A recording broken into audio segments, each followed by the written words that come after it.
김현정의 뉴스 쇼.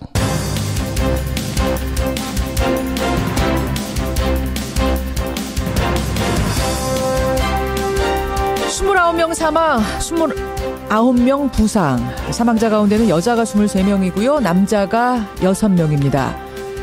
어제 오후 충북 제천 8층짜리 건물에서 발생한 화재. 처음 뉴스가 나왔을 때만 해도 피해가 이 정도까지 커질 거라고 예상한 이는 거의 없었습니다. 왜냐하면 119 신고도 신속히 됐고요. 소방차도 비교적 빨리 도착을 했기 때문입니다. 하지만 거기까지였습니다. 건물 앞을 막아선 차들 때문에 소방차는 진입에 애를 먹었고 소방사들이 차는 무슨 이유인지 제 역할을 못했습니다. 건물의 외장재는 불에 잘 타고 유독가스도 많이 내뿜는 드라이비트였는데다가 유일한 통로인 계단으로 그 가스가 들어차자 탈출구가 막혀버린 겁니다. 통유리 빌딩의 특성상 창문도 별로 없었습니다. 특히 폐쇄적인 구조의 목욕탕은 화재 소식조차 늦게 인지를 했습니다. 이런 원인들이 겹치고 겹쳐서 재산 피해 정도로 끝날 수도 있었던 불이 29명의 목숨을 앗아가는 참사로 번져간 겁니다. 이제 동이 트고 있습니다. 숫덩이로 변한 건물의 모습이 서서히 드러나고 있는데요. 잠시 후 제천 그 현장부터 연결을 하지요.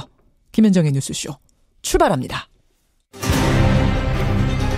스포츠센터 화재로 숨진 희생자들의 유족들은 참담한 소식을 전해 듣고 오열했습니다. 우리 어머니가 돌아가시기 전에 전화를 했어요. 5시 18분. 매달려가지고 좀 살려달라고. 마음에 준비할 틈도 없이 그냥 안 믿었어요. 예, 지금부터 만날 분은 건물 난간에 매달려 있는 3명의 사람들을 발견하고 자신의 개인 크레인을 끌고 와서 이 3명을 구조해낸 구조자이자 현장을 목격한 목격자입니다. 제천 주민 이기현 씨 연결을 해보죠. 이기현 씨 나와 계십니까? 예, 안녕하십니까. 예, 고생 많으셨습니다. 아니요, 예. 지금 어디 계세요? 전 지금 출근하기 전에 다시 한번 현장에 들려서 상황을 좀 보고 있습니다. 지금 그 제천 화재 건물 앞에 계세요? 예, 지금 앞쪽에 있습니다. 지금 상황은 어떻습니까? 불은 다 정리가 된 건가요? 완전히 꺼진 건가요? 예, 불은 제 육안으로는 다 소화가 된 것 같아요. 예, 이제 건물이 이제 아침이니까 육안으로 보이기 시작할 텐데 어떤 모습이에요, 지금 상황은? 예, 제가 어제 철수하기 전까지만 해도 불길이 너무 거세서 이제 잘 보이진 않았는데 지금은 이제 유리창이 다 깨져 있고 그냥 폐 건물 같은 느낌만 남았습니다. 완전히 새까맣게 다 탄 겁니까? 8층 전체가?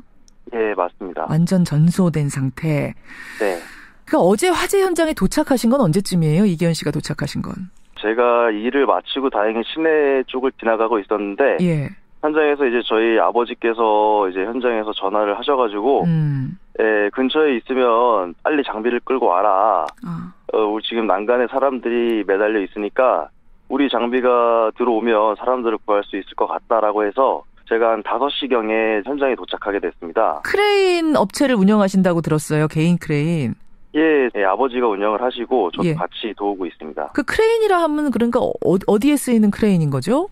정식 명칭은 고소작업차라고 하고요. 예. 크레인에 보면 버켓이 달려 있는데 그 버켓에 사람이 이제 타서 이렇게 작업을 하는 이제 공사할 때 쓰는 장비입니다. 아하, 그걸 가지고 작업하고 돌아오시는 길에 바로 그냥 그 제천 빌딩으로 가신 거군요. 예, 바로 들어갔습니다. 화재가 난 건 3시 50분경인데 도착해보니 몇 시쯤 되던가요? 제가 도착한 시간이 5시경이었습니다. 5시경. 그럼 불이 난 지 1시간 뒤인데 1시간 뒤 상황은 어땠습니까? 현장에 가보니. 이미 연기가 이제 그 깨진 유리창 사이로 그 내부에서 연기가 나오고 있었고요. 일단은 제가 보는 시선은 이제 그 난간에 있던 3명을 구해야 되는 거기 때문에 최대한 장비를 빨리 펴가지고 저희 버켓을 구조를 할 수 있게 대해줬어야 되는데 장비를 피고 나서 저희가 붐을 올릴 당시에는 연기가 너무 거세서 사람들이 보이지 않았어요. 아니 1시간이 지났는데도 7, 8층에 사람이 그대로 매달려 있는 정도 상황이었어요? 예, 그때 난간에 사람들이 구조를 기다리고 있던 상황이었습니다. 다행히 저희 아버지께서 좀 베테랑이시기 때문에 감각적으로 크레인을 운전을 하셔가지고 벽에 이제 붙이고 그 사람이 저희 버켓에 타는 것도 보이질 않아서 그 정도였군요. 예, 한 1분 정도 대기한 후에 최대한 조심스럽게 내려보니까 예. 예, 한 4층 높이 정도 내려오니까 안개가 걷히면서 예. 저희 버켓에 3명이 타고 있는 게 예, 보이더라고요. 그러면서 이제 예, 안도의 한숨을 쉬었습니다. 그러니까 네. 몇 명이 있는지도 알 수 없고 그 남자인지 여자인지도 알 수 없는 상황에서 정말 본능적으로 직감적으로 올려서 구조를 해내고 보니 3명이 타 있었던 거군요. 예, 내리자마자 저희가 위에 더 사람이 있나 싶어서 예. 최대한 물어봤지만 이제 더 이상 그쪽에 사람이 없다고 해서 예. 예, 저희는 빨리 장비를 철수시켜서 이제 다른 곳에 예, 구할 수 있는 데가 있는지 이제 장비를 옮겼습니다. 그러셨군요. 아, 고생하셨습니다. 다만 네. 지금 피해자가 너무 많이 발생해서 우리가 마음 아픈 건 어떻게 할 수가 없네요. 예. 네, 맞습니다. 아, 감사드리고요. 오늘 저 증언들 고맙습니다. 예, 수고하십시오. 예. 개인 크레인을 끌고 와서 그 작업을 도왔던 분입니다.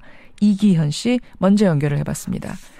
말씀을 들으셨지만 여러분 이 소방차가 빨리 도착했음에도 불구하고 피해자가 너무 많이 발생했습니다. 화재가 순식간에 번졌다라는 증언도 나옵니다. 왜 그럴까요? 전문가 한 분 연결해보죠. 서울시립대학교 소방방재학과 이영주 교수 연결이 되어 있습니다. 아, 이영주 교수님 나와 계세요? 예, 안녕하세요. 예. 그러니까 불은 지금 1층 주차장에서 시작이 된 걸로 확인이 되고 있는데 근데 3층에 있던 생존자 말을 들어보면요. 화재 비상벨이 울리고 밖을 보니까 이미 창밖으로 불길과 연기가 치솟고 있더라.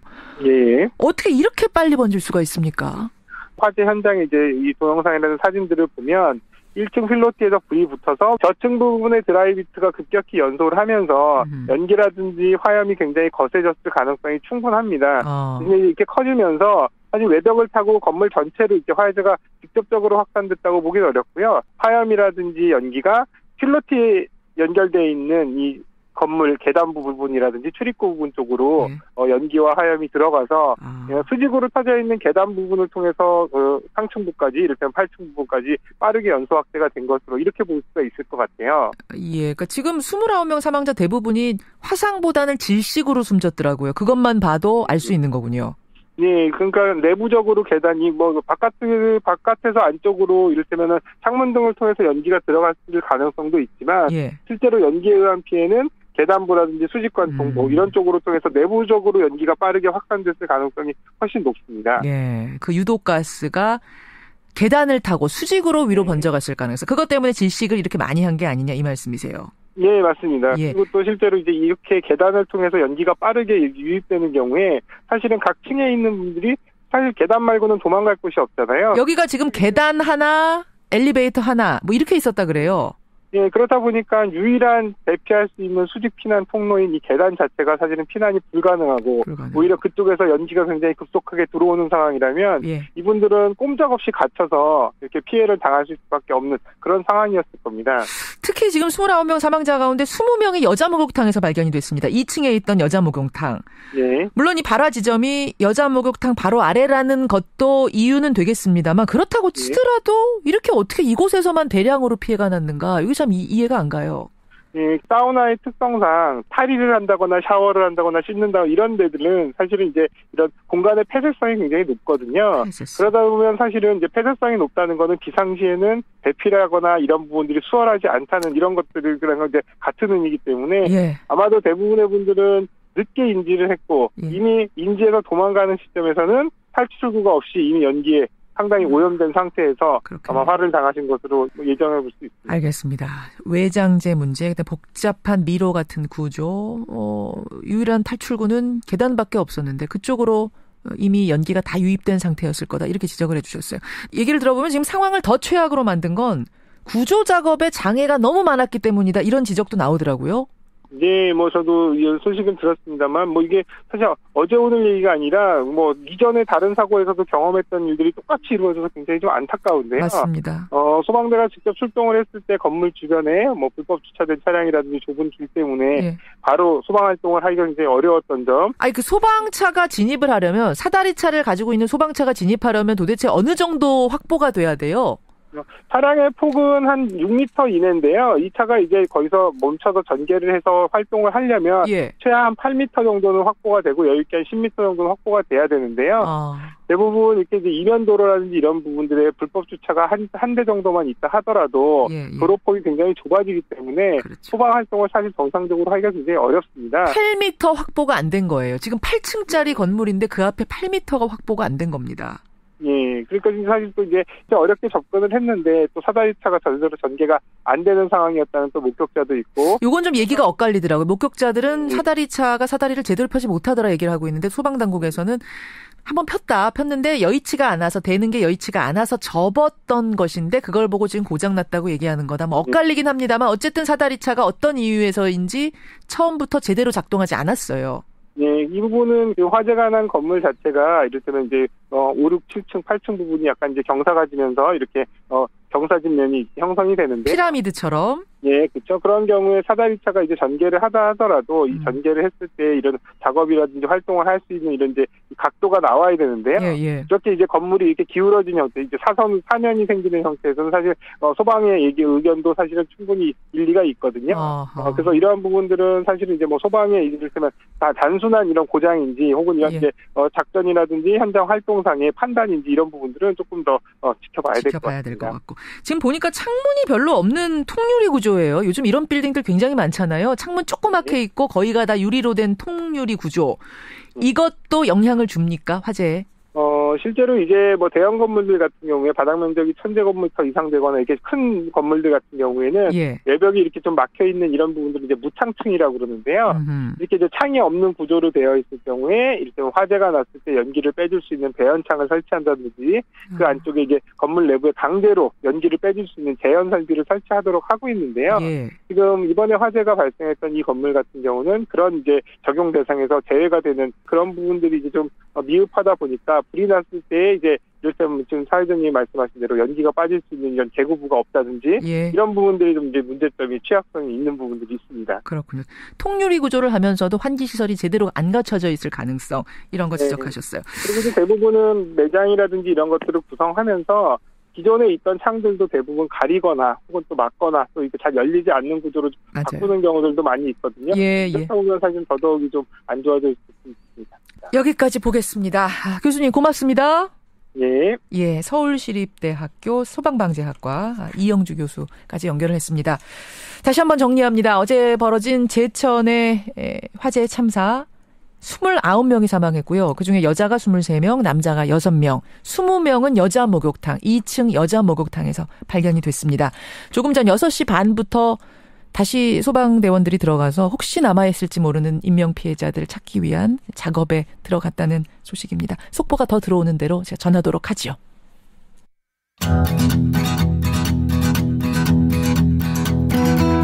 김현정의 뉴스쇼는 청취자 여러분의 참여로 이루어집니다. 트위터, 페이스북, 레인보우 게시판, 그리고 단문 50원, 장문 100원의 유료 문자 샵 1212, 우물정 1212 통해 참여하실 수 있습니다.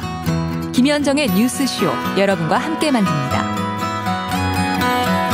2부에서 청주 화재 현장은 저희가 다시 한번 연결을 해보도록 하겠습니다. 그리고 지금 포항의 산불 소식도 하나 들어와 있는데요. 어젯밤 9시 47분부터 포항의 야산에서 산불이 시작이 됐는데 큰 불은 새벽 2시쯤에 잡혔고요. 지금도 잔불 정리 중에 있는, 진압이 완전히 끝나진 않은 상황이라고 합니다. 2부에서 이 제천의 스포츠센터 화재 현장은 다시 한번 연결을 하도록 하겠습니다. 원래 준비됐던 인터뷰로 좀 이어가 보겠습니다. 국민의당 어제 당무위원회 열었습니다. 통합 찬반을 묻는 전당원 투표를 하는 것으로 결국 결정을 했습니다. 안 대표의 뜻대로 된 거죠. 그러자 통합 반대파는 이 결정 불법이다, 인정할 수 없다 이렇게 맞서고 있는데요. 극도의 혼란 상황을 겪고 있습니다. 이런 상황에서 어제 바른정당도, 통합의 파트너 바른정당도 의원총회를 열었다고 합니다. 어떤 결정이 나왔는지 바른정당 오신환 의원 연결을 해보죠. 마침 오신환 의원이요, 오늘 바른정당 원내대표로 취임을 하는 날입니다. 만나겠습니다. 오신환 원내대표님 안녕하세요. 네, 안녕하세요. 오신환입니다. 축하드립니다.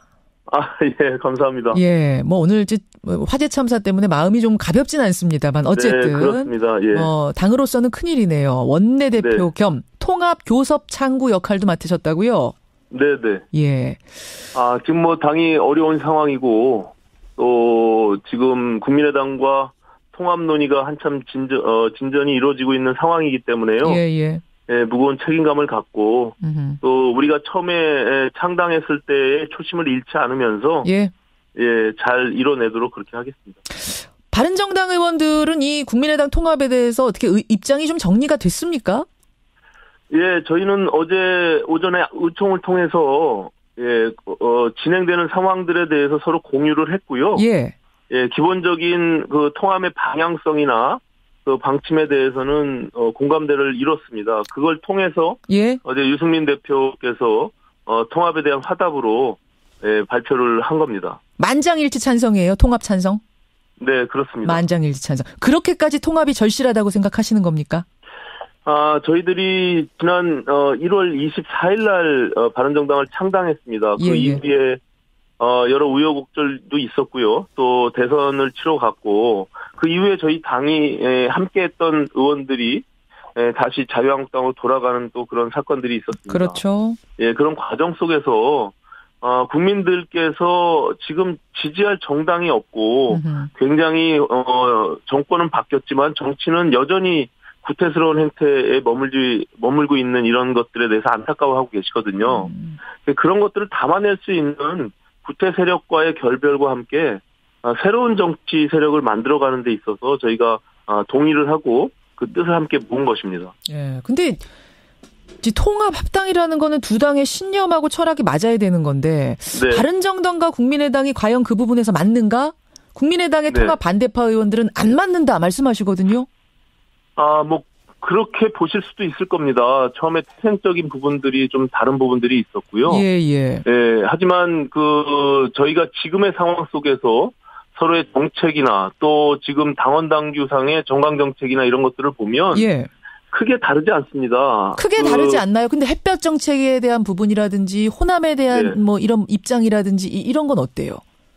물론 그런 부분들이 계속 반대하시는 분들이 지적하고 있는데 바른정당의 입장은 분명히 했고요. 호남의 지역에 대한 정서는 저희가 호남의 지역을 폄하하거나 그것을 배제한다거나 그런 발언을 한 적이 전혀 없습니다. 오히려 저희가 과거 보수 정당이 TK 영남을 기반으로 했다면 그거로 인해서 보수가 지금 훼손되고 망가진 부분들이 분명히 있거든요. 그렇기 때문에 그것을 뛰어넘어서 지역주의를 뛰어넘어서 전국 정당으로서의 새로운 정치를 열어가자는 것은 전혀 문제될 것이 없다고 보는 것이고요. 지역주의 극복하자 이런 뜻이었던 거고. 네, 그렇습니다. 햇볕 정책에 대한 부분들은 그 당시의 필요성에 의해서 그런 정책들이 갈 수 있었지만 지금의 북핵 상황이나 여러 가지 북한의 지금 상황들이 있지 않습니까? 그런 상황에서 저희가 공과 과를 놓고서 개선할 것은 개선하고 그렇지 않은 부분들은 지금 시대에 맞게끔 변형 개선해 나가는 것이 맞다 이렇게 보고 있는 것이죠. 그 부분에 대해서도 안 대표 측과 다 합의가 된 것이다. 뭐 이거 어긋날 것 없다 이런 말씀. 네네 물론입니다. 자 그러면 앞으로의 일정은 어떻게 잡고 계세요? 유승민 대표는 이르면 연말 연초가 될 수도 있다 이런 언급을 하신 적이 있는데. 네. 지금 통합이 최종적으로 결정이 나고 완성이 이루어지는 시기는 뭐 금방 될 것 같지는 않고요. 지금 국민의당의 지금 내부 사정들이 있기 때문에 31일 날 전당원 투표에 대한 발표를 통해서 그 결과 추이를 갖고 이제 통합의 절차들로 나아가야 될 것이고요. 그렇게 되면 이제 국민의당 내부 혼자만의 문제가 아니라 통합이라는 것은 또 바른정당과 국민의당 또 더 나아가서는 함께 할 수 있는 외부의 개혁 세력들이 함께 만나야 되는 것이거든요. 그렇기 때문에 국민의당도 전당원 투표 발표 이후에 전당대회까지 가는 시간들이 물리적으로 적어도 한 3주 정도는 걸릴 것이라고 보고요. 그런 과정 속에서 실무적인 통합의 절차들을 함께 투트랙으로 한다고 해도 저희는 뭐 2월을 넘어서지 않을까 이렇게 보고 있습니다. 2월 정도. 좀 물리적으로 계산해 보면 그러니까 착착착 진행이 된다고 해도 한 2월 정도는 돼야겠네요. 진짜 통합으로 간다면. 근데 호남 중진 의원들 중심으로 지금 통합 반대파 의원들은 끝까지 우리는 반대다. 함께할 수 없다라는 입장을 가지고 계세요. 그럼 이분들 배제하고 가야 된다는 입장이세요? 결국은? 저희가 무슨 어떤 특정한 인물을 배제하거나 그런 말씀을 드린 적은 없고요. 다만 저희가 말씀드린 대로 보수든 진보든 어느 지역에 기반을 두고서 출범을 했다선 치더라도 그 지역을 뛰어넘는 새로운 정치 세력을 만들어 나가는 것이 국민들이 바라고 있는 모습이거든요. 그렇기 때문에 과거의 구태 세력과 저희가 결별을 하고 새로운 정치 세력을 만들어 나가는데 동의하고 함께한다면 저는 어느 특정한 인물을 배제한다는 것은 옳지 않다 이렇게 보고 있습니다. 그러니까 지금 뭐 얘기 들리기로는 천정배, 정동영, 박지원 3명은 통합 과정에서 배제해달라는 바른정당 측의 요구가 있었다라는 소문도 들리는데 이건 아니란 말씀이에요? 뭐 저희가 어떤 내부에서 논의할 때 그런 인물을 특정해서 배제하는 것은 좀 온당치 않다라고 합의를 했고요. 합의했고. 그런 과정 속에서 지금 말씀드린 또 그분들이 또 특별히 지금 적극적으로 반대를 하고 있지 않습니까? 그런 과정 속에서 결과적으로 통합에 극렬히 반대하는 이유가 그분들에게는 있을 겁니다. 그런데 통합의 가치와 비전이나 방식에 있어서 동의할 수가 없다면 서로 그 과정 속에서 정리가 될 수 있다 이렇게 보고 있는 것이죠. 뭐 어쩔 수 없지 않겠느냐라는 말로 저는 지금 들리네요. 우리가 일부러 배제하진 않지만 그분들이 안 맞는다고 하면 어떻게 억지로 끌고 오겠는가? 함께 하자고 하겠는가? 지금 그 말씀하시는 거예요. 반대로 그분들이 통합에 찬성하고 함께 하겠다고 하면 저희가 일부러 배제할 이유는 없다는 것이죠. 알겠습니다. 아까 전에 외부 세력까지 다 이렇게 말씀하셨는데 그럼 국민의당하고 통합 진행된 후에는 한국당하고 통합도 생각하시는 거예요? 어떻게 되는 겁니까? 그렇지 않습니다. 제가 외부 세력 말씀드린 것은 통합의 방식이 여러 가지가 있는데요. A와 B 정당이 흡수 통합이 되는 경우도 있고요. 또 아니면 A와 B가 합쳐지면서 C라는 정당으로 거듭 태어나는 경우도 있습니다. 근데 저희가 생각하는 것은 C라는 정당을 외부에다가 만들어 놓고 A와 B가 그 C라는 정당과 함께 통합되는 것이거든요. 그렇기 때문에 그것은 신당을 창당하는 방식으로서의 신설합당을 말씀드리는 겁니다. 그렇기 때문에 또 외부에 있는 세력들과 함께 새로운 정당의 모델을 만들어 나갈 그런 준비를 할 것입니다. 아하. 그러니까 아예 새로운 당 C라는 것으로 만나는 시기에 통합이 될 거다. 그 방법 말씀하신 거예요. 그럼 자유한국당에서 원하는 의원이 있으면 들어오는 방식으로 함께 할 수는 있지만 자유한국당과의 3당 통합 이런 식은 지금 생각하고 계시진 않는다. 네, 물론입니다. 그건 아니란 말씀. 자, 30초 남았는데 이거 하나만 여쭙죠. 손학규 상임고문, 국민의당 고문이 귀국했습니다. 이분 이제 통합 지지한다고까지 말씀하셨어요. 안 대표 측에서는 손학규 고문이 통합 정당의 대표가 될 수도 있다 이런 얘기하는데 어떻게 보십니까? 통합의 과정 속에서 과연 이제 초기 리더십이 굉장히 중요합니다. 또 저희가 내년도 지방선거를 앞두고 있고요. 함께하는 그 구성원들이 과연 어떤 분이 우리가 만들고자 하는 그런 개혁정당 속에서 역할을 할 수 있는지에 대한 고민들은 함께 나눠야 될 것이고요. 지금 어느 특정 인물을 놓고 그것이 대표가 된다 아닌다 이런 말씀을 드리기는 조금 적절치 않은 것 같습니다. 어쨌든 환영이고요. 그분 함께 하시는 거. 물론입니다. 알겠습니다. 여기까지 입장 확인하죠. 고맙습니다. 네, 감사합니다. 바른정당 오신환 신임 원내대표였습니다. 대학 입학했다고 헬스장 끊어서 갔는데 목욕하러 새 모녀가 갔는데 이런 사연들이 너무나 구슬프게 전해지면서 참 아픈 아침입니다. 제천 화재 현장 잠시 후 8시에 다시 한번 연결하겠습니다.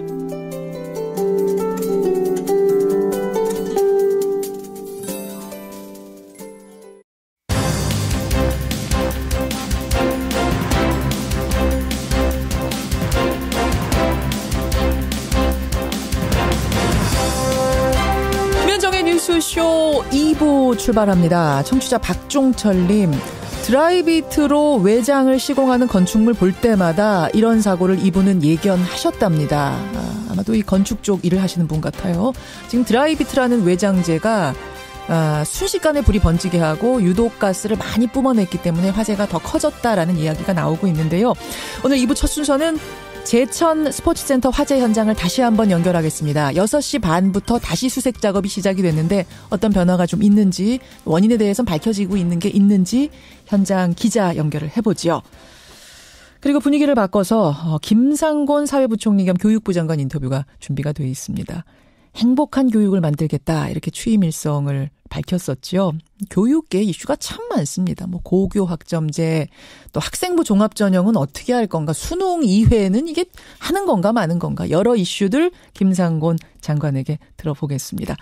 오늘의 코너는 월간이 준비되어 있습니다. 오늘 월간 아무개의 주인공은 한 달 전에 첫 출연을 했는데 반응이 뜨거웠습니다. 유인태 전 수석, 유인태 전 의원과 함께 월간 유인태로 만나보죠. 50원의 단문 100원의 장문 유료 문자 샵 1212 카톡 레인보우를 열어놓고 잠시 후에는 김성환의 행간 또 역시 준비를 해놓겠습니다. 출발하죠. 충북 제천의 스포츠센터 화재 사고, 불은 어젯밤 10시 반쯤에 진압이 됐습니다. 하지만 이제 밤사이에 워낙 깜깜했기 때문에 동이 트고 나서 더 추가 희생자는 없는지 샅샅이 뒤지는 수색 작업이 6시 반경부터 시작이 됐는데요.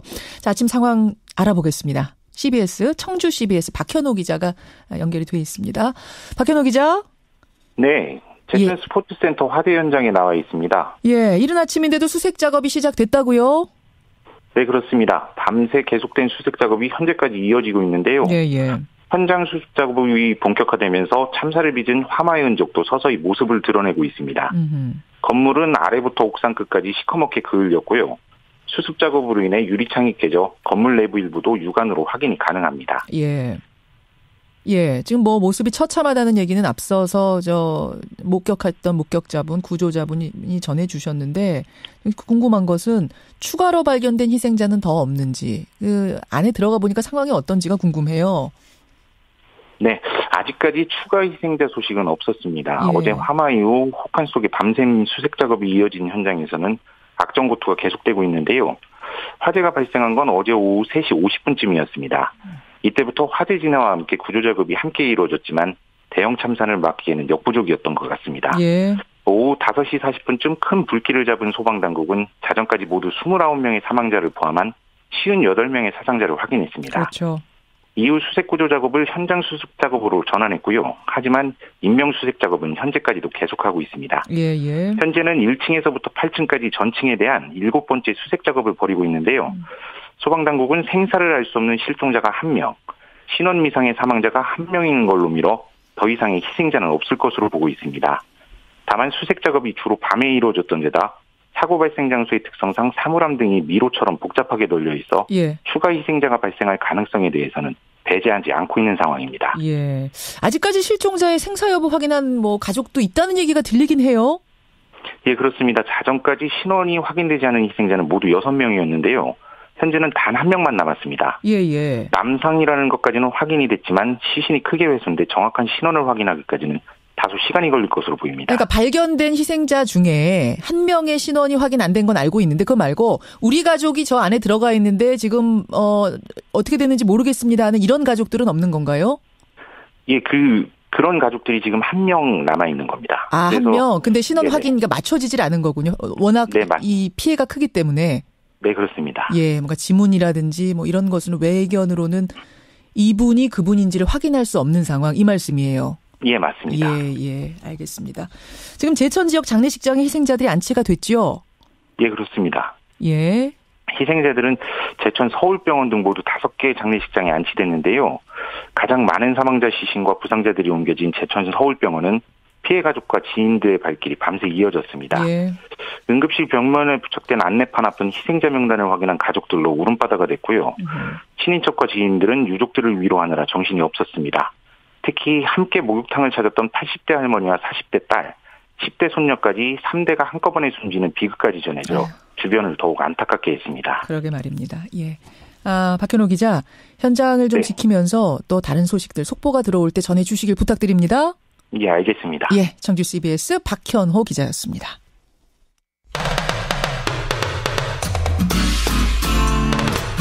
CBS 라디오 김현정의 뉴스 쇼. 예, 제천 화재 현장 소식은 속보가 들어온 대로 전해드리기로 하고 일단 준비된 순서들 이어가 보겠습니다. 행간을 오늘 1부에서 못 전해드렸죠. 김성환 씨, 어서 오십시오. 안녕하세요. 네.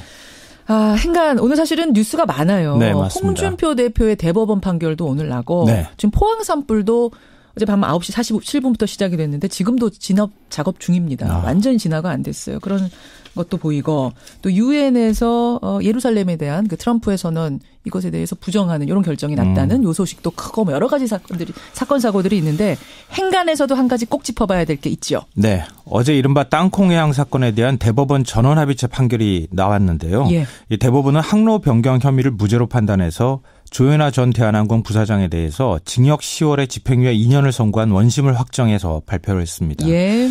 땅콩해양 사건에 대한 대법원 판결, 이 뉴스의 행간을 좀 살펴볼까 합니다. 비행기 항로에 지상로도 포함을 시킬 거냐, 요게 마지막 쟁점이었는데 네. 결국 무죄 판결이 난 거예요? 네, 맞습니다. 대법원 전원합의체는 지상의 길까지 항로에 포함된다고 해석할 수 없다, 이렇게 판시를 했는데요. 아마 이제 상황 설명을 제가 조금 드려야 될 것 같은데 2014년 12월이었었죠. 예. 대한항공 조현아 부사장이 경과류 서비스 매뉴얼을 지키지 않았다 이러면서 승무원들한테 갑질을 하기 시작했죠. 그렇죠. 당시 비행기가 문을 닫고 계류장을 막 벗어난 상태였는데요. 예.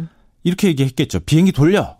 예. 17m를 이동해서 다시 탑승구로 되돌아가게 했는데요. 그러니까 아직 비행기가 뜨진 않은 거예요. 뜨진 않았죠. 뜨진 않은 거예요. 네. 탑승구 있는 쪽에서 계류장에서 막 벗어났는데 다시 끌고 들어가가지고 비행기를 이제 다시 탑승구 쪽에 대긴 거죠. 그렇죠. 그리고 박창진 사무장을 강제로 내리도록 했습니다. 그렇죠. 바로 이 부분. 비행기를 되돌아가도록 한 게 항공보안법상 항로 변경에 해당하느냐 아니냐 이 부분이 쟁점이었습니다. 맞습니다. 1심은 지상로도 항로다 이렇게 보고 징역 1년의 실형을 선고했는데요. 예. 2심은 항로는 지상이 아니라 하늘길이다. 비행기가 이륙하고 난 다음에 있는 게 항로다. 예. 이렇게 판단을 하고 집행유예형을 선고를 했었습니다. 그렇죠. 근데 이번에 전원합의체 대법원에서 지상의 길까지 항로에 포함된다고 해석할 수 없다 이렇게 판결을 낸 거죠. 예, 항로 변경 혐의에 대해서는 무죄로 결국 판결을 한 거예요. 네. 그래서 총으로는 집행유예가 나온 이 판결, 이 뉴스의 행간, 이면 뭐가 숨어 있습니까? 첫 번째 행간은 땅콩 회항은 무죄지만 땅콩 갑질은 유죄다입니다. 이게 무슨 말씀이신지 알겠어요. 그러니까 항로 변경 혐의에 대해서는 무죄가 났지만 네. 갑질에 대해서는 집행유예가 난 거잖아요. 유죄라는 네, 거잖아요. 이게 대법원 판결로 조현아 전 부사장이 면죄부를 받았느냐 그게 아니라는 겁니다. 조 전 부사장이 승무원에게 폭언과 폭행을 한 혐의는 이심과 같이 그대로 인정이 됐습니다. 그렇죠. 위력에 의해 항로를 변경하도록 한 혐의만 무죄 판결을 받은 거라고 볼 수 있는데요. 예. 뭐 사실 그렇지만 국민법 정서상 땅콩 회항도 유죄죠. 이미 정서상으로는 이미 유죄죠. 네. 승무원이 경과류 매뉴얼대로 안 내놨다고 해서 야단치고 나중에 이건 뭐 그냥 이렇게 된다 그러면 징계위 회부하는 정도 수준이면 되지. 그렇죠. 폭언하는 것도 모자라서 몸으로 밀치고 그것도 모자라서 비행기 돌려. 그럼 비행기에 같이 타고 있던 그 승객들에 대해서는 어떻게 할 겁니까? 맞습니다. 그 피해에 대해서는. 그러니까 이것에 대해서 여전히 유죄 판결을 받은 것이나 다름이 없다 이렇게 생각하시면 될 것 같은데요. 그러니까 이번 대법원 판결은 그동안 애매했던 항공로 개념을 다시 재정의했다고 봐야지 조 전 부사장에게 면죄부를 준 것은 아니다. 아니다. 네. 특히 국민 정서상 면죄부 준 건 아니다. 네, 이건 맞습니다. 확실한 것 같아요. 지금 뭐 문자도 많이 들어옵니다만 두 번째 행간 뭡니까? 두 번째 행간은 진실한 사과는 없었다입니다. 진실한 사과는 아직도 없습니까? 네. 그러니까 지난 4월 박창진 사무장이 뉴스쇼 출연했던 거 기억하시죠? 예. 2년이 넘도록 직접 사과 받지 못했다고 얘기했잖아요. 그런 얘기했어요. 왜 사건 초기에 쪽지 사과하지 않은 죄송합니다. 쪽지 사과하지 않았느냐 이렇게 생각하시는 분들이 있을 것 같은데 이 봉투에 조현아 올림이라고 쓰여 있었던 이 봉투 전달해 줬잖아요. 맞아요. 근데 여기에 진정한 사과의 메시지가 있었느냐. 수첩을 쭉 찢어가지고 그냥 볼펜으로 쓱쓱쓱 못 만나고 갑니다. 미안합니다. 이렇게 써서 준 거예요. 직접 만나 사과드리려고 했는데 못 만나고 갑니다. 네. 미안합니다. 그러니까 박 사무장은 이 쪽지 사과 보고 내가 더 훨씬 참담했다. 나를 배려하는 사과의 진정성이 담긴 말은 없었다. 이렇게 얘기했습니다. 그렇죠. 근데 박 사무장은 사건 이후에 400일 넘게 휴직을 했다가 지난 10월에 복직을 했죠. 예. 근데 사무장에서 일반 승무원으로 강등이 사실상 된 거나 다름이 없습니다. 예. 그래서 대한항공과 조현아 전 부사장을 상대로 민사소송을 진행 중에 있는데요. 그러니까 땅콩양 사건은 3년의 세월이 흘렀지만 아직도 현재 진행형이다 이렇게 봐야 될 것 같습니다. 그러네요. 마지막 행간은 뭘 짚으시겠어요? 마지막 세 번째 행간은 김명수 대법원의 첫 시작을 알린 상징적인 판결이었다입니다. 김명수 대법원의 첫 시작? 네. 그러니까 지난 9월에 김명수 대법원장이 취임했잖아요. 했죠. 이른바 김명수 코트라고 하는 김명수 체제가 만들어진 겁니다. 아하. 그러니까 김명수 대법원장까지 참여한 전원합의체 판결은 이번이 처음이었습니다. 아, 그렇군요. 그러니까 사실은 항로 변경에 관한 문제만 얘기할 것 같으면 소부에서 판결해도 됐을 것 같아요. 전원합의체까지 올리는 경우는 많지 않아요. 네. 이 정도 사안을. 그만큼 대법원이 이번 사건을 중요하게 봤다고 하는 건데요. 그렇죠. 물론 항공로 개념을 정리하는 것도 중요했을 수 있겠지만 제가 생각컨대 재벌 3세의 갑질 사건이라는 점도 전원합의체에 올린 굉장히 중요한 이유 중에 하나일 것이다 이렇게 봅니다. 예. 그러니까 김명수 대법원은 원칙이 일단 법률적으로 충실하되 유전무죄 관행을 끊겠다. 재벌 3세 판결 그 사건 같은 거를 전원합의체 회부해서 뭔가 의미를 부여해서 우리가 한번 들여다보겠다고 하는 의지를 이번 판결에 담았다고 저는 생각을 합니다. 항로 변경에 대해서는 어쨌든 무죄 나서 전체적으로는 집행유예면 이건 너무 솜방망이 아니냐라고 생각하실지 모르지만 김성환 씨가 보시기에는 전원 합의체로 올렸다는 그 자체만으로도 일단 재벌 갑질에 대해서 전보다 훨씬 중하게 봤다. 네. 앞으로도 그렇게 볼 것이다. 아하. 보통 이렇게 대법원장이 새로 취임하면 첫 전원합의체 판결을 뭐로 올리는가가 굉장히 중요하고 상징적이거든요. 맞아요. 그런 부분까지도 이번에 고려를 했다는 겁니다. 예, 놓쳤던 1cm까지 오늘 봐주셨네요. 김성환 씨. 수고하셨습니다. 네, 고맙습니다.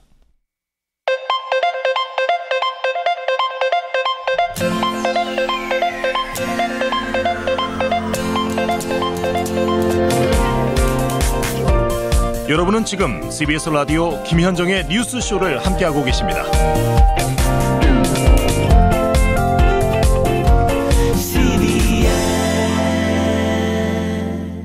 행복한 교육을 만들어 나가는 일에 필생의 힘을 다하겠다. 김상곤 사회부총리 겸 교육부 장관의 취임 일성이었습니다. 사실 새 정부 출범 이후에 가장 큰 변화를 시도하고 있는 부처를 하나 꼽으라 하면은 바로 교육부가 아닐까 싶은데요.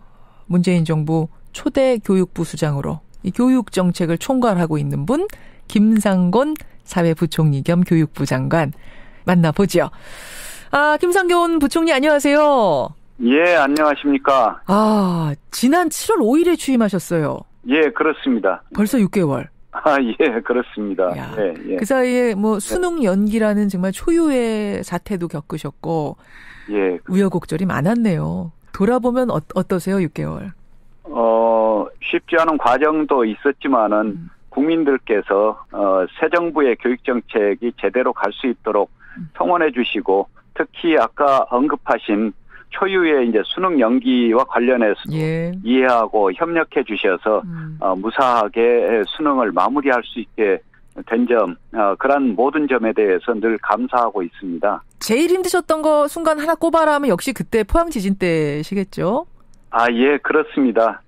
예상 외의 이제 상황이라서 긴급한 위기 관리를 해야 되는 상황이어서 그때 가장 이제 긴장했고 또 우리가 할 수 있는 모든 노력을 다 했던 그런 상황입니다. 전날 밤잠 못 주무셨을 것 같아요, 수험생 마냥. 예, 전날은 포항에 가서 있었는데 잠을 거의 자기는 어려웠던 상황입니다. 정말 고생 많이 하셨어요. 6개월인데 6년 같습니다. 하도 일이 많아서. 김상곤 부총리 겸 교육부 장관. 참 교육부만큼 이슈가 많은 부처가 없습니다. 제가 오늘도 짧은 시간이지만 여쭤보고 싶은 게 너무도 많은데요. 우선은 고교학점제 얘기부터 좀 풀어가 보죠. 이게 말하자면은 고등학교도 대학처럼 원하는 과목 골라서 듣고 일정 학점을 얻으면 졸업하는 식으로 이렇게 바꾸자. 이런 얘기인 거죠? 예, 그렇습니다. 이제 선진 교육국들에서는 이제 대체로 다 고교 학점제로 해서 고교 교육 과정을 운영해 오고 있습니다만은 그것은 이제 우리나라가 아시다시피 이제 입시 중심의 이제 경쟁이 치열한 고등학교 교육이고 사실 현장에서도 이렇게 이제 바꾸어야 한다는 의견들이 나온 지는 한참 됩니다. 그래서 이제는 좀 우리도 선진교육 또 한국형 미래교육으로 나아가기 위해서는 바꾸는 게 필요하다. 이런 취지에서 이제 그렇게 방향을 정했던 것입니다. 이게 대통령의 공약이기도 했고 해서 내년부터 일선 100개 학교에서 시범 운영을 하다가 5년 뒤부터는 완전히 도입한다 이런 계획이시죠? 예, 그렇습니다. 예. 네. 근데 취지는 뭐 두말할 나위 없이 참 좋습니다. 참 좋은데 현실적인 한계를 지적하는 분들이 많아요. 특히 이제 학교 선생님들이 그런 문제를 많이 제기하시더라고요. 지금 교실이나 교육 기자재, 교사들의 수라든지 이 학교마다 사정이 다 다른데 학생들이 원하는 다양한 과목을 어떻게 가르칠 수 있겠는가? 현실적으로 준비가 너무 안 돼 있다. 이런 지적 어떻게 보세요? 실제로 그동안에 시도 교육청 단위에서 혁신교육이란 이름으로 이제 여러 가지 시도를 하고 실제로 이제 선택형 교과형 시범 학교들도 이제 많이 만들어졌었습니다. 그래서 이제 상당한 정도 의식이나 이제 방향이 이제 공유돼 있는데 전면적으로 시행하려면은 제도 자체도 만들어 가야 합니다만 이제 그에 따르는 이제 시설도 일부 보완하고 또 교원도 일부 이제 충원하는 일이 남아 있습니다. 교원 확충에 관련해서 지금 전교조 입장이 하나 나왔더라고요. 정부가 2만 명을 늘리겠다라고 발표했는데 대부분이 유치원 교사, 특수교사, 비교과 교사였다. 고교 학점제를 실현해야 할 교사들은 대부분 교과 전담 교사들인데 지금 충원 교육 계획에는 그게 포함되어 있지 않더라. 이렇게 해가지고 이거 실시할 수 있겠는가? 전교조는 걱정을 하던데요. 2만 명을 2022년까지 이제 충원하기로 하고 있는데 문재인 정부의 교육개혁에 필요한 교원 확충 부분도 상당수가 들어 있습니다. 지금으로서는 이제 그게 몇 명이다라는 것을 저희가 발표할 시점이 아니기 때문에 그거는 하지 않고 있습니다만은 그러나 이제 그러한 교육개혁에 필요한 증원 내용도 들어 있습니다. 별 차질 없이 진행될 수 있다고 봅니다. 그런데 이제 뭐 더 근본적인 문제를 제기하는 분들이 계세요. 뭐냐면 우리의 대입 제도하고 고교 학점제가 맞지 않는다. 최종 목표가 대학 입시 아닌가. 그 목표를 향해서 다들 달려가고 있는 현실에서 아무리 얘들아 너희들 탐구하고 싶은 학문 마음껏 탐구해라. 그 과목 신청해서 다양하게 들어라라고 한다고 한들 수능 시험 보는 과목, 대학 입시 과목 아니면은 안 들을 거란 얘기죠. 취지가 퇴색된다. 의미 없다. 이런 지적 어떻게 보세요? 기존에 각 시도 교육청별로 시범적으로 고교 학생 선택형 과정들도 이제 시범적으로 해온 경우들이 있거든요. 이것을 제대로 이제 운영하면서 그때마다 이제 진로와 또 학업에 관한 상담을 곁들여 준다면은 국영수에 몰리지 않고 다양하게 선택할 수 있는 그런 경향성도 이미 나타나고 있는 데가 있습니다. 그래서 요즘 개성 있는 학생들이 자기 진로를 선택해서 나가고자 하는 그런 경향이 강하기 때문에 함께 할 수 있다라고 봅니다. 그러면서 동시에 내신 절대평가도 하겠다. 이 방향도 맞나요? 제대로 이제 고교 교육을 정상화하려면은 성취평가제, 절대평가제, 그다음에 이제 이전에 외고, 국제고, 자사고를 일반고화하는 1단계를 발표한 적이 있는데 고교체제 개편, 이 모든 것이 상생적으로 어우러져야 바로 고교교육도 제대로 정상화되고 대학에서도 좋은 인재를 뽑을 수 있는 시스템이 마련될 수 있습니다. 여기에 더해가지고 지금 수능도 절대평가 쪽으로 가는 거 맞나요, 총리님? 전체적으로 어떻게 하는 게 고교교육이 정상화될 것인가. 이거 종합적으로 내년 8월까지 이제 발표하기로 돼 있어서 지금 그 모든 것을 종합적으로 이제 연구 검토하고 있는 상황입니다. 조금 전에 이제 고교 학점제 얘기하면서 뭐 이상과 현실의 차이를 제가 말씀을 드렸어요. 그런 문제가 지적이 된다는 얘기를. 근데 학생부 종합전형, 이른바 학종을 놓고도 그런 얘기가 나옵니다. 예를 들어서 부모들이 학생 대신에 자원봉사를 막 나가지고요. 돈을 주고 논문을 쓰는가 하면 자기소개서도 컨설팅 업체에 써주는 데가 있다 그러죠. 또 고교 때 동아리 스펙 쌓으려고 고교 교과서는 중학교 때 다 띄고 나와야 된다는 얘기가 막 아이들 사이에 지금 정석처럼 있대요. 이게 뭔가 정상적이지 않게, 취지는 좋은데 현실에서 왜곡돼 있는 이 상황 어떻게 보십니까? 그동안에는 큰 항목으로 한 11개 항목을 기록하도록 했는데 그것을 좀 두세 개 항목을 이제 줄이는 것을 검토하고 있고. 두세 개의 항목이라면 어떤 항목이 될까요? 지금 교사 추천서도 폐기하는 쪽으로 의견이 이제 모아지고 있는 상황이고요.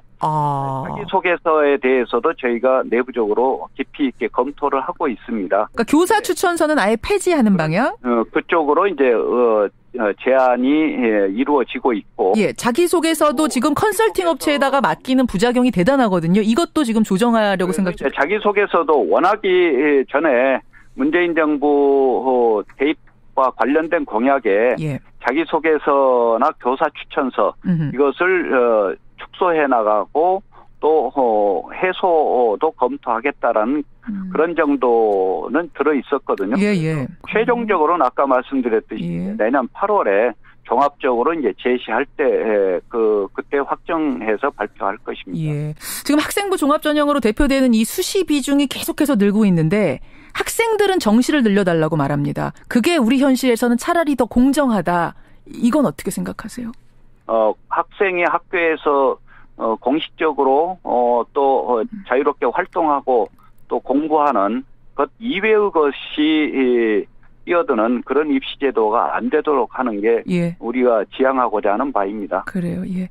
얼마 전에 그 중앙일보와의 인터뷰에서 수능은 연 2회 실시하는 문제 이것도 검토 가능하다 말씀하셨어요. 어떻습니까? 그런 것까지를 포함해서 모든 것을 열어놓고 판단하고 정책 결정을 해 나가려고 한다라는 그런 말씀을 드렸던 것인데요. 실제로 이제 지금으로서는 하나의 중요한 전환기를 우리가 맞고 있다는 판단에서 하나는 취지에서 이제 말씀드린 겁니다. 그럼 아주 그냥 원론적인 말씀이셨던 건가요? 수능 2회 검토 가능이란 건? 그렇죠. 예전에 이제 94년부터 수능이 실시됐는데 한 차례 이제 2번 본 적이 있고. 그게 94년이었죠.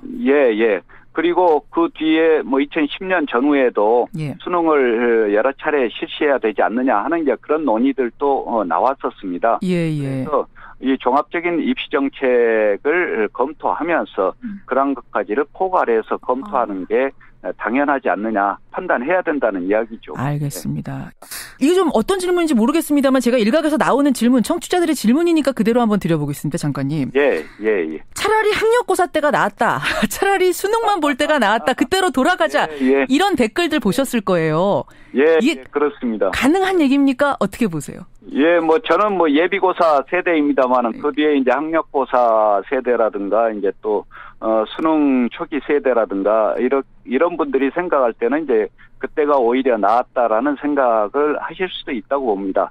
그것은 아까 이제 말씀하신 이제 공정성이나 신뢰성 그리고 이제 또 다른 하나는 새로운 제도가 도입됨에 따라서 이제 느끼는 이제 복잡성. 그렇죠. 불안감. 때문에 이제 그런 생각들을 하실 수도 있는데 그러나 이제 한국 사회가 미래를 감당하기 위해서 어떤 교육 과정과 평가가 필요한 건가. 그러나 이제 적응 가능하게 변화되어야 하는 게 아니겠습니까? 그렇죠. 그런 것은 충분히 감안하면서 변화를 생각하고 있다는 말씀을 드리고 싶습니다. 학력고사로 돌아가자, 수능으로 돌아가자. 이건 불가능한 거죠? 그것은 이미 이제 과거 한국 사회의 그때 맞는 이제 그런 제도였는데요. 지금의 상황에서 그 제도가 맞지 않으리라는 것은 다들 짐작하실 것입니다. 알겠습니다. 2018년도 이제 열흘 앞으로 다가왔습니다. 내년 교육부의 역점 과제랄까요? 핵심 과제, 꿈이랄까요? 어떤 거 생각하고 계세요? 새해는 우리 학부모님들을 중심으로 한 교육가족 모두가 이제 행복한 웃음을 웃는 한 해가 되면 좋겠다는 생각을 하고요. 그걸 위해서 우리 교육이 아까 말씀하신 공정성과 신뢰성을 기준으로 해서 적정하게 변화되고 바뀔 수 있도록 해 나가는 게 이제 저희가 해야 될 역할이고요. 특히 이제 초중등 교육과 대학 교육이 함께 어우러지면서 4차 산업혁명 시대에 맞는 인재를 키우는 교육으로 그것을 위해서 새해에도 열심히 노력하겠다는 말씀을 드리고 싶습니다. 8월에 발표될 그 개혁안. 사실은 그걸 향해서 지금까지도 애쓰셨지만 앞으로 내년 이제 새해 들어서면 정말로 뭐 집중을 하셔야 될 것 같네요. 상당히 바빠지시겠네요. 예, 그렇습니다. 예. 8월에 발표할 종합적인 입시 개혁안 최선을 다하고 있고요. 물론 이제 학부모님들을 비롯한 국민 여러분들 모두가 또 관심을 갖고 계시기 때문에 더욱 최선의 안을 만들려고 노력하고 있습니다. 예, 모두가 신뢰할 만한 특히 공정성이란 끈을 놓지 않도록 특히 좀 신경 써주시기를 제가 부탁드리겠습니다. 오늘 귀한 시간 고맙습니다. 예, 감사합니다. 예, 김상곤 사회부총리 겸 교육부 장관이었습니다.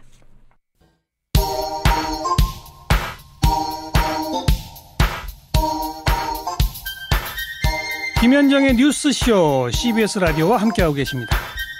저는 퇴근길 시사잡기 정관용입니다. 교육부 장관과의 인터뷰 들으시고 많은 분들이 여전히 공정성에 의문을 제기하십니다. 김수민님, 학종 이거 공정하지 않습니다. 홍현자님, 공정성이 제일 우선입니다. 허금선님, 누구나 공평하게 실력으로 대학 갈 수 있게 하려면 좀 수시 폐지해야 된다. 구성우님, 학부모가 너무 힘듭니다. 살림하랴 직장 다니라 거기다가 대입 공부를 학부모가 한다. 지금의 학종이라는 것이 부모가 공부해서 정보를 알아야 되고 어디 뭐 자원봉사할 곳 알아내야 되고 자소서는 어디서 잘 쓰는지 알아내야 되고 이게 지금 정상이냐. 우리 현실과 너무 맞지 않다는 지적을 정말 많은 분들이 보내주고 계세요.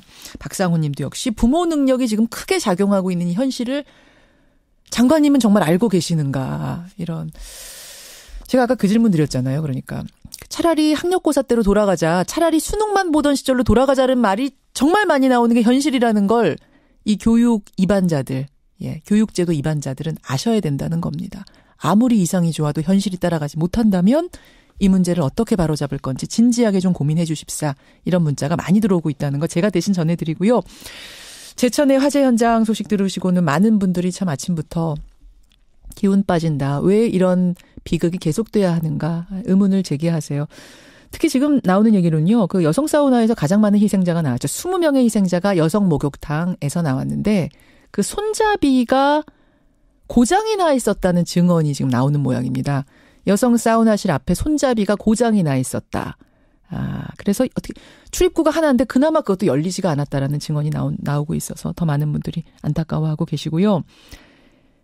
오늘 오전 9시 30분부터 인명수색 작업과 함께 국립과학수사연구원에서 그 화재 원인에 대해서 규명 작업에 들어간다고 합니다. 날이 밝고 나서 이제 규명 작업에 들어간다고 하는데 아직까지는 정확한 원인을 알 수 없고 1층 주차장에 세워둔 차량에서 펑 하고 불이 났다는 정도까지만 알려진 이런 상황입니다. 여러분들 문자 고맙습니다.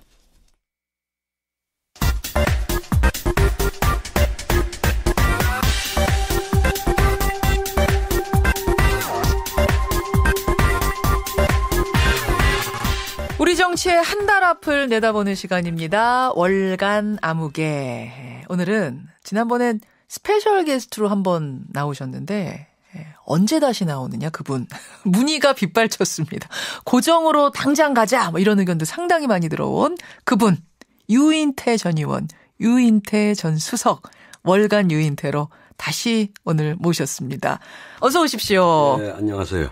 그 예측을 지난번에 하고 하나 하고 가셨던 게 그 청와대 정무수석 누가 될 것 같습니까? 제가 여쭸어요. 네. 청와대 안에 있는 국회의원 출신 중에 굉장히 괜찮은 분들이 많다. 네. 그 중에 하나가 될 것 같다라고 하셨는데 네. 그 예측도 딱 맞아 떨어졌습니다. 그게 정상이죠. 그러니까 전병헌 수석처럼 그렇게 중진이 수석을 맡는 게 그게 조금 비정상이었고요.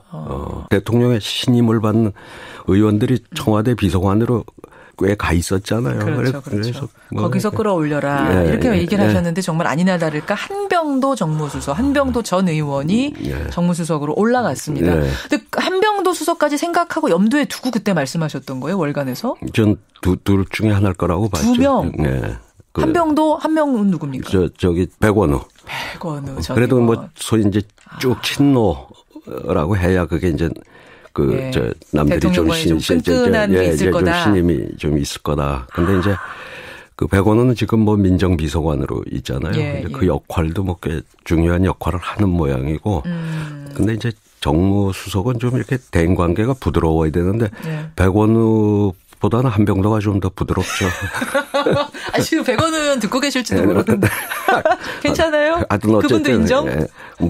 같은 여기서 이제 부드럽다 하면 야당 쪽에서 그렇죠. 야당을 상대해야 되는데 그렇죠. 야당과의 관계도 사실은 중요해질 거란 말입니다. 그런 측면에서는 아마 한병도 전 의원이 수석으로 이번에는 하여튼 끌어올려지는 이렇게 됐단 말이에요. 둘 중에 하나 예측하셨군요. 예측대로 된 거네요. 그래요. 예. 이렇게 지난 월간에서 많은 화제를 뿌렸습니다. 오늘 더 기대가 되는데요.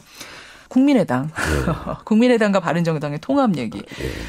안철수 대표가 전격적으로 통합에 대해서 전당원 투표를 하자고 했고 승부수를 그야말로 던졌어요. 그리고 바로 다음 날인 어제 전당원 투표를 당무위원회에서 가결을 해버렸습니다. 통합 반대파에서는 절대 안 된다. 이건 불법이다. 거세게 독재다란 얘기까지 나오면서 반대하는데도 지금 밀어붙이고 있습니다. 어떻게 보세요, 이 상황? 이제 정상적인 절차라고 그러면은 전당대회를 여러 가지 전당대회에서 이제 통합을 의결을 하냐, 부결하냐 거기서 결정을 해야 되는 거죠. 최고 그렇죠. 의결 기구인데 전당대회를 이제 소집하고 이 안건을 붙이기 위해서 이제 당무회를 열어야 되는 건데 전당원 투표제라는 게 일종의 그 준 여론조사 비슷한 건데. 준 여론조사. 예. 근데 저거는 정당의 통합과 같은 이 중대사를 그걸 왜 하는지 그러니까 반대하는 사람들 입장에서는 저거는 절차적으로 있을 수 없는 아주 부당한 절차다.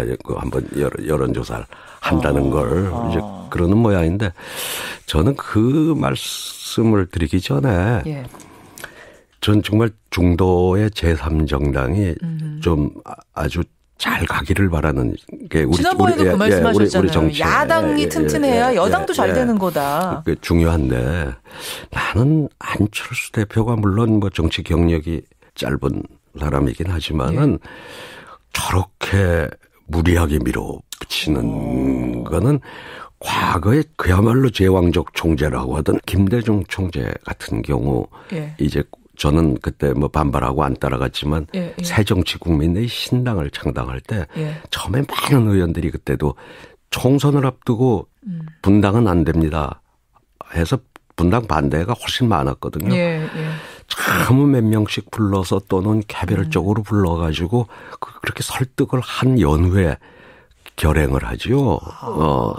그때는 되게 힘이 센 총재였는데도. 그럼요. 사실 하나 다 설득을 아니 그때 그 양반 도장 들어간 공천장 가지면은 그냥 되는 정도였죠. 그냥 쉽게 당선되는 애가 몇십 개가 있는 분이었잖아요. 그럼에도 불구하고 그렇게 공을 들여서 결국 신당 창당을 하잖아요. 근데 지금 안철수 대표가 안철수 현상이 한참일 때 그런 신기루가 아니잖아요. 이제는. 그렇죠. 그러니까 저는 안철수 대표가 조금 이렇게 서두르지 말고 바른정당하고 우선 정책 연대를 같이 하는 공통분모를 찾는 타협을 점을 찾기 어려우면 그때는 또 연대를 하는 과정에서 소위 구동존이라고 같은 걸 구하고 다른 건 다른 대로 놔두고라도 연대를 못할 건 아니에요. 근데 그러한 과정을 좀 거치면서 우선 정책 연대부터 시동을 하고 그러고 나서 그게 어느 정도 좀 순조롭게 가면 지방선거 때 선거 연대까지 할 수는 있어요. 근데 이 통합이라고 하는 거를 저렇게 밀어붙이는 거는 안철수 대표가 현재 처음에 그 신기루 같은 안철수 현상이 생겼을 때 그 지지도를 가지고 있다고 치더라도 저렇게 해서는 안 되는. 그때라고 치더라도 안철수 바람이 전국에 몰아붙이던 그때라도 안 돼요. 그러면 저렇게 하는 게 아니에요. 정치 행위라는 게. 그럼 왜 그러는 겁니까? 지금 그럼 왜 이렇게 몰아붙인다고 생각하세요? 그러니까 뭘 몰라서 저러는 거죠. 이게 역시 경륜이 짧다고 하는 게 저런 데서 드러나는 거죠. 근데 안철수 대표 측에서는 얘기합니다. 지방선거가 코앞에 있고 여론조사를 돌려보니까 바른정당하고 국민의당이 합당을 하면 지금의 지지율보다 훨씬 올라간다는 여기 증거가 있다. 데이터가 있다. 항상요. 제3당이 나온다 그러잖아요. 우리 기성 이 두 정당에 대한 실증이 있어요. 그런 국민들이 꽤 있어요. 그래 나온다 그러면 항상 그 당이 기본적으로 한 10몇 프로 먹고 들어가는 게 있었어요. 새 당이 나타난다 하면 신당이 뭐 좀 참신해 보이고 뭐 이러면은 옛날에 그걸 한때는 뭐 바바리 코트 현상이라고 그랬는데 왜 그게 바바리 코트예요? 서울시장 조순 시장이 처음 나오고 저쪽에 뭐 누구 나올 때 네. 박찬정 정 의원이 바바리 코트를 입고 나왔을 때 처음에 여론조사에서 1등을 달리다가 대단했죠. 그 바바리 코트 무소속으로 나오는 제3 세력 말하자면 신선한 인물, 새로운 인물이 막 바바리 코트를 휘달리면서 나오면은 일단 열광하는 거예요. 네, 처음에 그냥 먹고 들어가는 게 있어요. 근데 이제 먹고 들어갔다가 이제 선거 전이 되면 이 나중에 이제 안 보여요. 예. 누가 가서 그러다 백화점 가서 물건을 살 때 저것도 마음에 들고 저것도 마음에 들고 몇 개 골라 찍어 놨다가 마지막에는 이제 2개로 압축을 해서 요거 중에 요거 아니면 요거다 이러잖아요. 그 요거 중에 요거는 1당 아니면 2당으로 간다는 거예요. 처음에는 새로운 것도 눈에 들어왔다가 마지막 추릴 때는 또 다시 익숙한 것으로 간다. 원래 하던 것으로. 예, 그렇죠. 그러니까 지금 뭐 그걸 바른정당하고 뭐 합치면은 뭐 여론조사 얼마나 왔다. 난 이 얼마나 순진한 그런 논리 가지고. 순진한 거다. 아니 저는 잘 되기를 바라는 입장에서. 일단 전제는 깝니다. 그래서 유인태 전 의원은 야당이 잘 돼야 된다. 3당이 잘 돼야 된다. 이 지론을 갖고 계세요. 근데 저렇게 서투르게 저렇게 서둘러 가지고 지금 뭐 일을 그렇게 망치고 있는지 안타까워서 안타까워서. 그러면은 제가 아주 결론적인 질문을 드릴게요. 통합 그래서 될 것 같습니까? 안 될 것 같습니까? 이제는 뭐 결국 문패 싸움으로 간 거 아니냐. 문패 싸움. 국민의당 간판을 누가 가지고 가느냐. 지금 이제 서로 나가라고 하고 있거든요. 서로 나가시오. 합당하려면 나가시오. 아니 당신들이 나가시오. 근데 이제 비례대표 문제가 생기거든요. 그렇죠.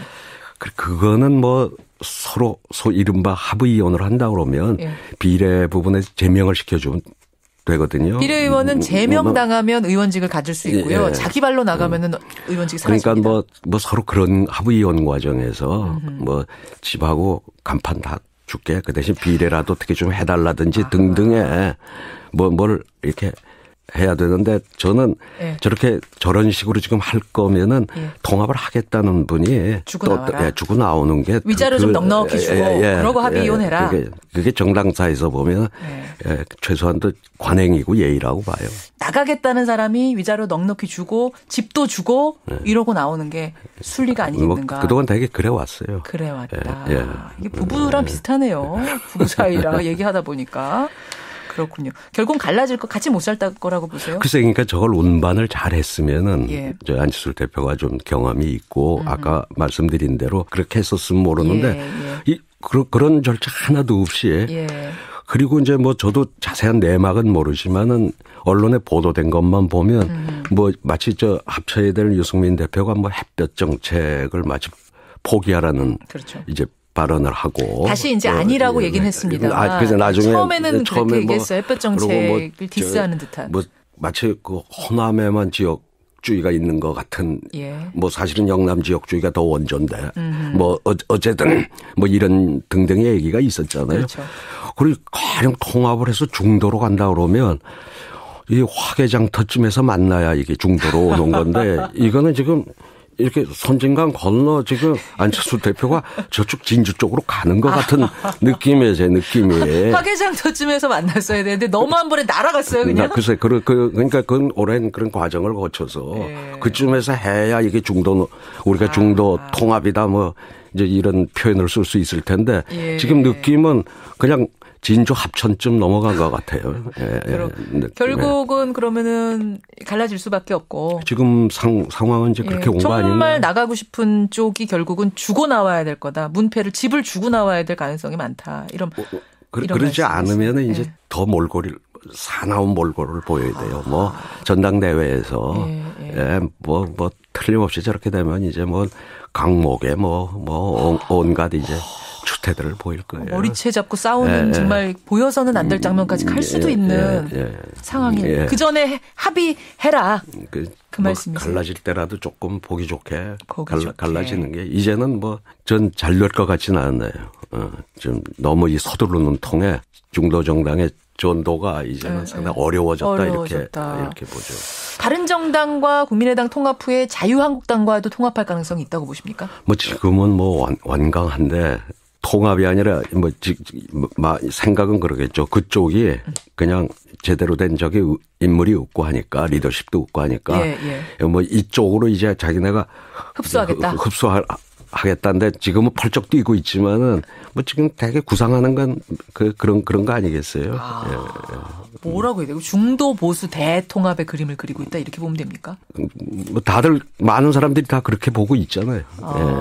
본인은 뭐 자유한국당하고는 뭐 말도 꺼내지 말라고 지금 뭐 그러고는 있지만 안철수 대표는 그렇게 말하는데요. 또 최측근인 송기석 의원은 자유한국당과의 통합 가능성에 대해서도 마음 맞는 분들이 있다면 함께할 수 있다는 그런 뉘앙스의 얘기를 또 하거든요. 그런 걸로 봤을 때는 거기까지 중도 보수 대통합의 그림을 그리고 있을 것이다. 그러면은 만약 그렇게 되면은 거기 안철수, 유승민, 홍준표 대선 후보 3명이 다 모이는 거네요. 자유한국당하고요. 되게 쉽게 되겠어요. 그림은 그리고 있지만 쉽진 않을 것이다. 이제 그건 나중에 이제 2020년 다음 총선 이후에나 뭐 생각해 볼 수 있는. 그렇게 보시는. 그 전에 지방선거 총선 과정에서 또 각 정당들이 뭐 어떻게 이게 뭐 소멸할지 뭐 될지는 정치 지형은 지금으로서는 모르죠. 그 사이에 사라질 당도 있을 수 있다. 뭐 그렇지 않겠어요. 그래요. 유인태 전 의원 국민의당 얘기 나눠봤고 자유한국당으로 좀 가겠습니다. 자유한국당. 당협위원장 60여 명을 교체하는 과정에서 지금 상당히 혼란을 겪고 있어요. 류여애 최고위원은 울면서 기자회견을 하기도 하고 이 상황들 어떻게 보세요? 근데 사실 저기 총선을 앞두고는 많이 보아왔던 거 아니에요? 그렇죠. 공천 탈락. 공천 탈락자들이 반발하고 나가서 신당을 만들기도 하고, 그렇죠. 저 당사가 다 유리창이 깨지고, 뭐 그러는 건데, 물론 자유한국당으로서는 지금 뭔가 이렇게 변화된 모습을 보이지 않고는 지금의 저 정체를 못 벗어난다고 보니까 한편으로 뭐 그럴 필요도 있을 성은 싶은데, 근데 저렇게 대폭적으로 또 그 중진 의원들까지 전부 당협위원장직을 박탈하는 얘는 그건 처음이에요. 저 총선을 앞두고 공천. 그렇죠. 이렇게 대규모 물갈이는 이례적이죠. 아주 이례적이죠. 이례적이죠. 그 과정에서 유여애 최고위원이 그렇게 이제 가깝게 지냈던 홍준표 대표와 갈라졌습니다. 그냥 갈라지는 정도가 아니라 내가 홍준표 대표의 비밀을 하나씩 다 공개하겠다. 뭐 이렇게까지 선전포고를 하고 나왔거든요. 울면서. 이제 별 그렇게 영향력이 있지는 않을 거예요. 원래 탈락자가 발버둥 치는 거는 그렇게 별 큰 영향이 없어요. 그래요. 그냥 이렇게 잠깐 반짝이다. 이제 끝나죠. 뭐. 그걸 홍준표 대표도 알고 그러니까 지금 그냥 밀어붙이는 겁니까? 저 종편들도 참 할 일이 없어가지고 뭘 그걸 그렇게 또 시콜콜이 저거 가지고 써 하는지. 그냥 그런 두면 됩니까 그당 그렇게 하는 거? 그럼 뭐 아마 저도 이제 하루 이틀 거릴 거예요. 이틀 거릴 거예요. 홍준표 대표가 지금 다음 포석은 뭘 노리고 있는 걸까? 60명 물갈이 어떤 생각으로 이렇게 물갈이를 한 걸까요? 글쎄요, 그건 뭐 잘 모르겠어요. 잘 모르는데 어떤 신변이 정리가 되고 나면 조금은 이제 변화할 거라고 봐요. 오늘 신병 정리라 하면 그러니까 대법원에서 판결이 나잖아요. 홍준표 대표의 성완종 리스트 관련된 뇌물 판결이 나는데 2심에서는 무죄 났거든요. 유죄, 그러니까 뒤집힐 가능성, 파기환송될 가능성도 있다고 보세요? 그건 뭐 알 수는 없죠. 근데 이제 대개는 뭐 2심 판결이 유지될 가능성을 더 많이 보죠. 근데 하여튼 만약 그렇게 되면 이제 소위 본인은 좀 초조함에서 벗어나거든요. 그렇죠. 나고 나면 뭐 지금처럼 저렇게 막 돌출 행동은 좀 많이 줄어들지 않을까 그렇게 봐요. 그럼 지금 여러 가지 돌출 행동, 당 안에서도 비판받을 만큼 돌출 행동하는 게 불안감에서 비롯됐다고 보세요? 저는 좀 그렇게 보고 있어요. 왜? 원래 전에 모습이 저런 친구는 아니었거든요. 저를 친하신 좀 알죠. 저 정도 돌출한 행동하는 분은 아니었어요? 그럼요. 이렇게 내숭 떨고 뭐 이제 이런 친구는 아닌데. 예. 근데 어쨌든 작년에 대선 후보 되고 뭐 그 후에 행동을 보니까 왜 저러나 저게 재판이 걸려서 저런가 뭐 저는 그냥 혼자 그렇게 생각을 해봤어요. 그래요. 오히려 재판 끝나고 나면 좀 제 성정을 찾을 것이다. 네, 그렇게 기대를 해봅니다. 아니 그러지 않아도 김성태 신임 원내대표가 나와서 이제부터 홍준표 대표께서는 덕장을 하시고 투사는 내가 하겠습니다. 이렇게 합의를 했다고 그러더라고요. 덕장까지는 뭐. 그건 남의 당 대표 얘기 그만하고요. 자유한국당 60명 당협위원장 물갈이 뒤에 좀 후폭풍이 대단한데 일단 유인태 전 의원이 보시기에는 이 후폭풍이 크게 가진 않을 거다. 오래 가진 않을 거다. 찻잔 속의 태풍처럼 이렇게 그냥 가라앉지 않겠느냐. 이렇게 보시는 거군요. 유인태 전 의원과 함께 월간 유인태의 정당의 얘기들을 쫙 훑어봤습니다. 한 달 뒤에 또 어떤 모습의 정치판이 펼쳐지고 있을지 한 달 뒤 예측해보기로 하고요. 이제 내일 모레면 크리스마스예요. 유인태 전 의원님. 크리스마스 인사는 어떻게 나누는지 아시죠? 몰라요. 메리 크리스마스 이러면서 나누는 거. 먼저 좀 던져보세요. 메리 크리스마스. 메리 크리스마스. 성탄 잘 보내시고요. 새해 뵙겠습니다. 네, 감사합니다. 유인태 전 의원과 함께 월간 유인태 함께했습니다. 크리스마스 전에 오늘이 마지막 방송이네요. 제천을 포함해서 힘들어하는 모든 분들 힘내시고요. 저는 월요일 성탄 특집으로 돌아오겠습니다. 고맙습니다.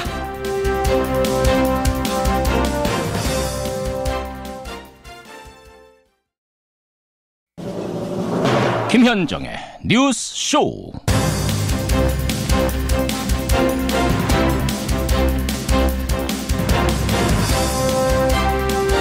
스물아홉 명 사망, 29명 부상. 사망자 가운데는 여자가 23명이고요. 남자가 6명입니다.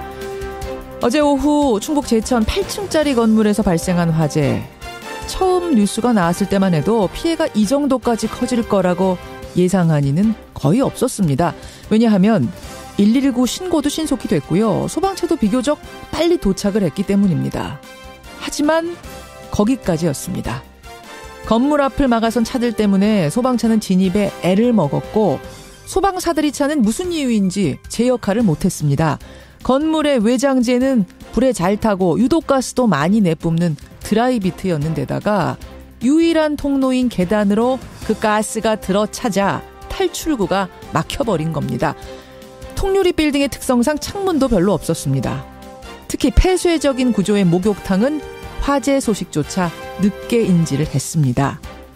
이런 원인들이 겹치고 겹쳐서 재산 피해 정도로 끝날 수도 있었던 불이 29명의 목숨을 앗아가는 참사로 번져간 겁니다. 이제 동이 트고 있습니다. 숫덩이로 변한 건물의 모습이 서서히 드러나고 있는데요. 잠시 후 제천 그 현장부터 연결을 하지요. 김현정의 뉴스쇼 출발합니다. 스포츠센터 화재로 숨진 희생자들의 유족들은 참담한 소식을 전해 듣고 오열했습니다. 우리 어머니가 돌아가시기 전에 전화를 했어요. 5시 18분. 매달려가지고 좀 살려달라고. 뭐 마음에 준비할 틈도 없으니까 안 믿었어요. 지금부터 만날 분은 건물 난간에 매달려 있는 3명의 사람들을 발견하고 자신의 개인 크레인을 끌고 와서 이 3명을 구조해낸 구조자이자 현장을 목격한 목격자입니다. 제천 주민 이기현 씨 연결을 해보죠. 이기현 씨 나와 계십니까? 예, 안녕하십니까. 예, 고생 많으셨습니다. 아니요, 예. 지금 어디 계세요? 전 지금 출근하기 전에 다시 한번 현장에 들려서 상황을 좀 보고 있습니다. 지금 그 제천 화재 건물 앞에 계세요? 예, 지금 앞쪽에 있습니다. 지금 상황은 어떻습니까? 불은 다 정리가 된 건가요? 완전히 꺼진 건가요? 예, 불은 제 육안으로는 다 소화가 된 것 같아요. 예, 이제 건물이 이제 아침이니까 육안으로 보이기 시작할 텐데 어떤 모습이에요, 지금 상황은?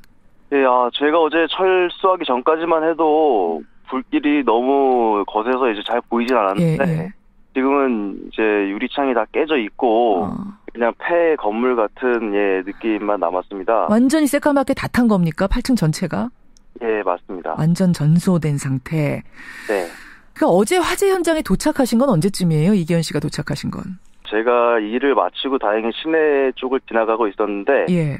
현장에서 이제 저희 아버지께서 이제 현장에서 전화를 하셔가지고 근처에 있으면 빨리 장비를 끌고 와라. 우리 지금 난간에 사람들이 매달려 있으니까 우리 장비가 들어오면 사람들을 구할 수 있을 것 같다라고 해서 제가 한 5시경에 현장에 도착하게 됐습니다. 크레인 업체를 운영하신다고 들었어요. 개인 크레인. 예, 아버지가 운영을 하시고 저도 같이 도우고 있습니다. 그 크레인이라 하면 그러니까 어디에 쓰이는 크레인인 거죠? 정식 명칭은 고소작업차라고 하고요. 예. 크레인에 보면 버켓이 달려 있는데 그 버켓에 사람이 이제 타서 이렇게 작업을 하는 이제 공사할 때 쓰는 장비입니다. 아하, 그걸 가지고 작업하고 돌아오시는 길에 바로 그냥 그 제천 빌딩으로 가신 거군요. 예, 바로 들어갔습니다. 화재가 난 건 3시 50분경인데 도착해보니 몇 시쯤 되던가요? 제가 도착한 시간이 5시경이었습니다. 5시경. 그럼 불이 난 지 1시간 뒤인데 1시간 뒤 상황은 어땠습니까? 현장에 가보니.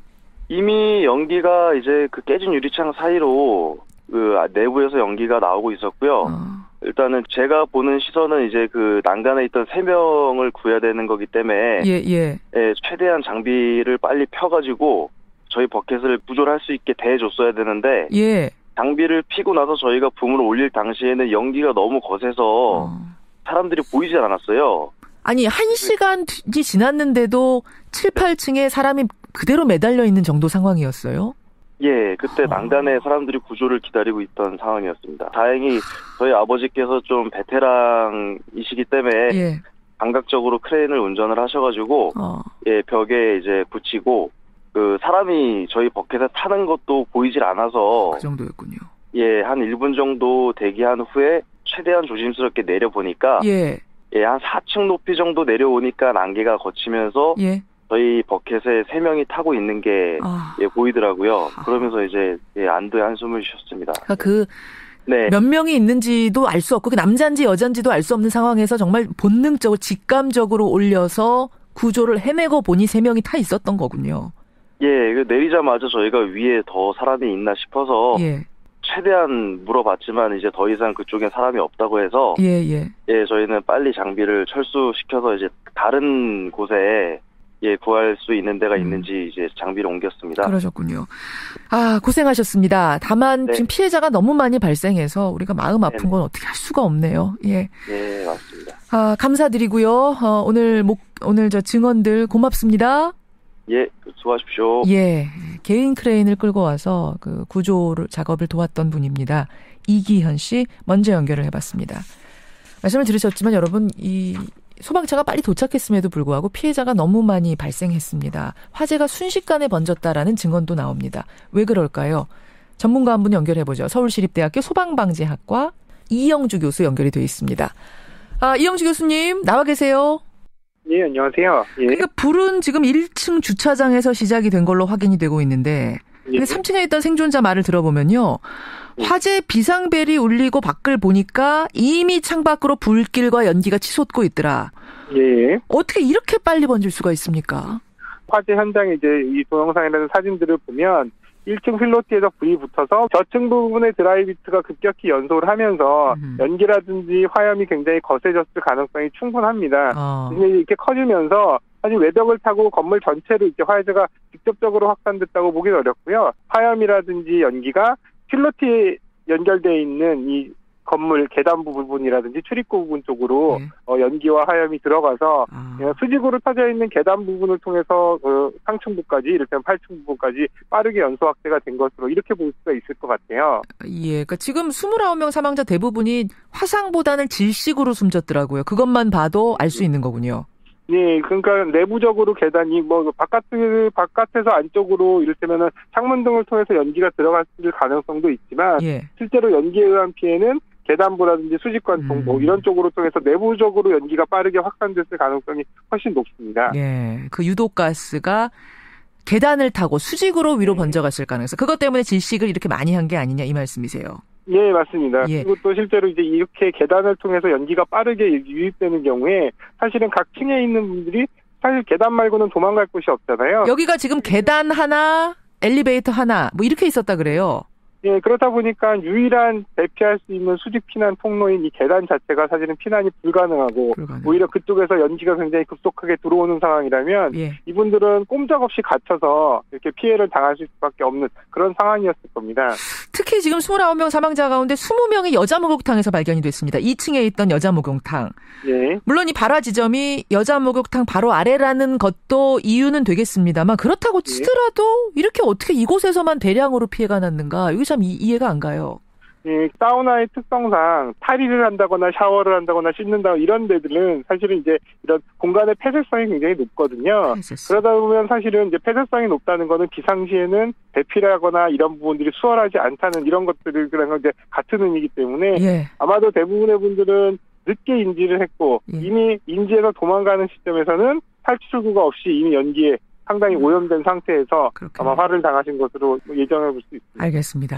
외장재 문제, 복잡한 미로 같은 구조, 유일한 탈출구는 계단밖에 없었는데 그쪽으로 이미 연기가 다 유입된 상태였을 거다 이렇게 지적을 해주셨어요. 얘기를 들어보면 지금 상황을 더 최악으로 만든 건 구조 작업에 장애가 너무 많았기 때문이다 이런 지적도 나오더라고요. 네, 뭐 저도 이 소식은 들었습니다만 뭐 이게 사실 어제 오늘 얘기가 아니라 뭐 이전에 다른 사고에서도 경험했던 일들이 똑같이 이루어져서 굉장히 좀 안타까운데요. 맞습니다. 소방대가 직접 출동을 했을 때 건물 주변에 뭐 불법 주차된 차량이라든지 좁은 길 때문에 바로 소방 활동을 하기가 굉장히 어려웠던 점. 아니 그 소방차가 진입을 하려면 사다리차를 가지고 있는 소방차가 진입하려면 도대체 어느 정도 확보가 돼야 돼요? 차량의 폭은 한 6m 이내인데요. 이 차가 이제 거기서 멈춰서 전개를 해서 활동을 하려면 최하 한 8m 정도는 확보가 되고 여유 있게 한 10m 정도는 확보가 돼야 되는데요. 대부분 이렇게 이제 이면도로라든지 이런 부분들에 불법 주차가 한 대 정도만 있다 하더라도 도로폭이 굉장히 좁아지기 때문에 소방 활동을 사실 정상적으로 하기가 굉장히 어렵습니다. 8m 확보가 안 된 거예요. 지금 8층짜리 건물인데 그 앞에 8m가 확보가 안 된 겁니다. 예, 그러니까 사실 또 이제 어렵게 접근을 했는데 또 사다리차가 전세로 전개가 안 되는 상황이었다는 또 목격자도 있고. 요건 좀 얘기가 엇갈리더라고요. 목격자들은 사다리차가 사다리를 제대로 펴지 못하더라 얘기를 하고 있는데 소방당국에서는 한번 폈는데 여의치가 않아서 되는 게 여의치가 않아서 접었던 것인데 그걸 보고 지금 고장났다고 얘기하는 거다. 뭐 엇갈리긴 합니다만 어쨌든 사다리차가 어떤 이유에서인지 처음부터 제대로 작동하지 않았어요. 예, 이 부분은 그 화재가 난 건물 자체가 이를테면 이제 5, 6, 7층, 8층 부분이 약간 이제 경사가 지면서 이렇게 경사진 면이 형성이 되는데 피라미드처럼. 예, 그렇죠. 그런 경우에 사다리차가 이제 전개를 하더라도 이 전개를 했을 때 이런 작업이라든지 활동을 할 수 있는 이런 이제 각도가 나와야 되는데요. 이렇게 이제 건물이 이렇게 기울어진 형태, 이제 그 C라는 정당과 함께 통합되는 것이거든요. 그렇기 때문에 그것은 신당을 창당하는 방식으로서의 신설합당을 말씀드리는 겁니다. 그렇기 때문에 그 외부에 있는 세력들과 함께 새로운 정당의 모델을 만들어 나갈 그런 준비를 할 것입니다. 아하. 그러니까 아예 새로운 당 C라는 것으로 만나는 시기에 통합이 될 거다. 그 방법 말씀하신 거예요. 그럼 자유한국당에서 원하는 의원이 있으면 들어오는 방식으로 함께 할 수는 있지만 자유한국당과의 3당 통합 이런 식은 지금 생각하고 계시진 않는다. 네, 물론입니다. 그건 아니란 말씀. 자, 30초 남았는데 이거 하나만 여쭙죠. 손학규 상임고문, 국민의당 고문이 귀국했습니다. 네. 이분 이제 통합 지지한다고까지 말씀하셨어요. 안 대표 측에서는 손학규 고문이 통합 정당의 대표가 될 수도 있다 이런 얘기하는데 어떻게 보십니까? 예, 통합의 과정 속에서 과연 이제 초기 리더십이 굉장히 중요합니다. 또 저희가 내년도 지방선거를 앞두고 있고요. 함께하는 그 구성원들이 과연 어떤 분이 우리가 만들고자 하는 그런 개혁정당 속에서 역할을 할 수 있는지에 대한 고민들은 함께 나눠야 될 것이고요. 지금 어느 특정 인물을 놓고 그것이 대표가 된다, 아닌다, 뭐 이런 말씀을 드리기는 조금 적절치 않은 것 같습니다. 어쨌든 환영이고요. 그분 함께 하시는 거. 네, 물론입니다. 알겠습니다. 여기까지 입장 확인하죠. 고맙습니다. 네, 감사합니다. 바른정당 오신환 신임 원내대표였습니다. 대학 입학했다고 헬스장 끊어서 갔는데 목욕하러 새 모녀가 갔는데 뭐 이런 사연들이 너무나 구슬프게 전해지면서 참 아픈 아침입니다. 제천 화재 현장 잠시 후 8시에 다시 한번 연결하겠습니다.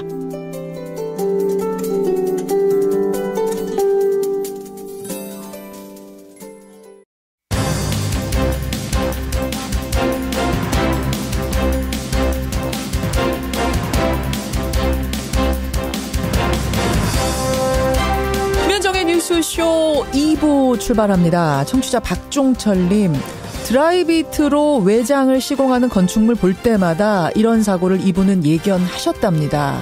아마도 이 건축 쪽 일을 하시는 분 같아요.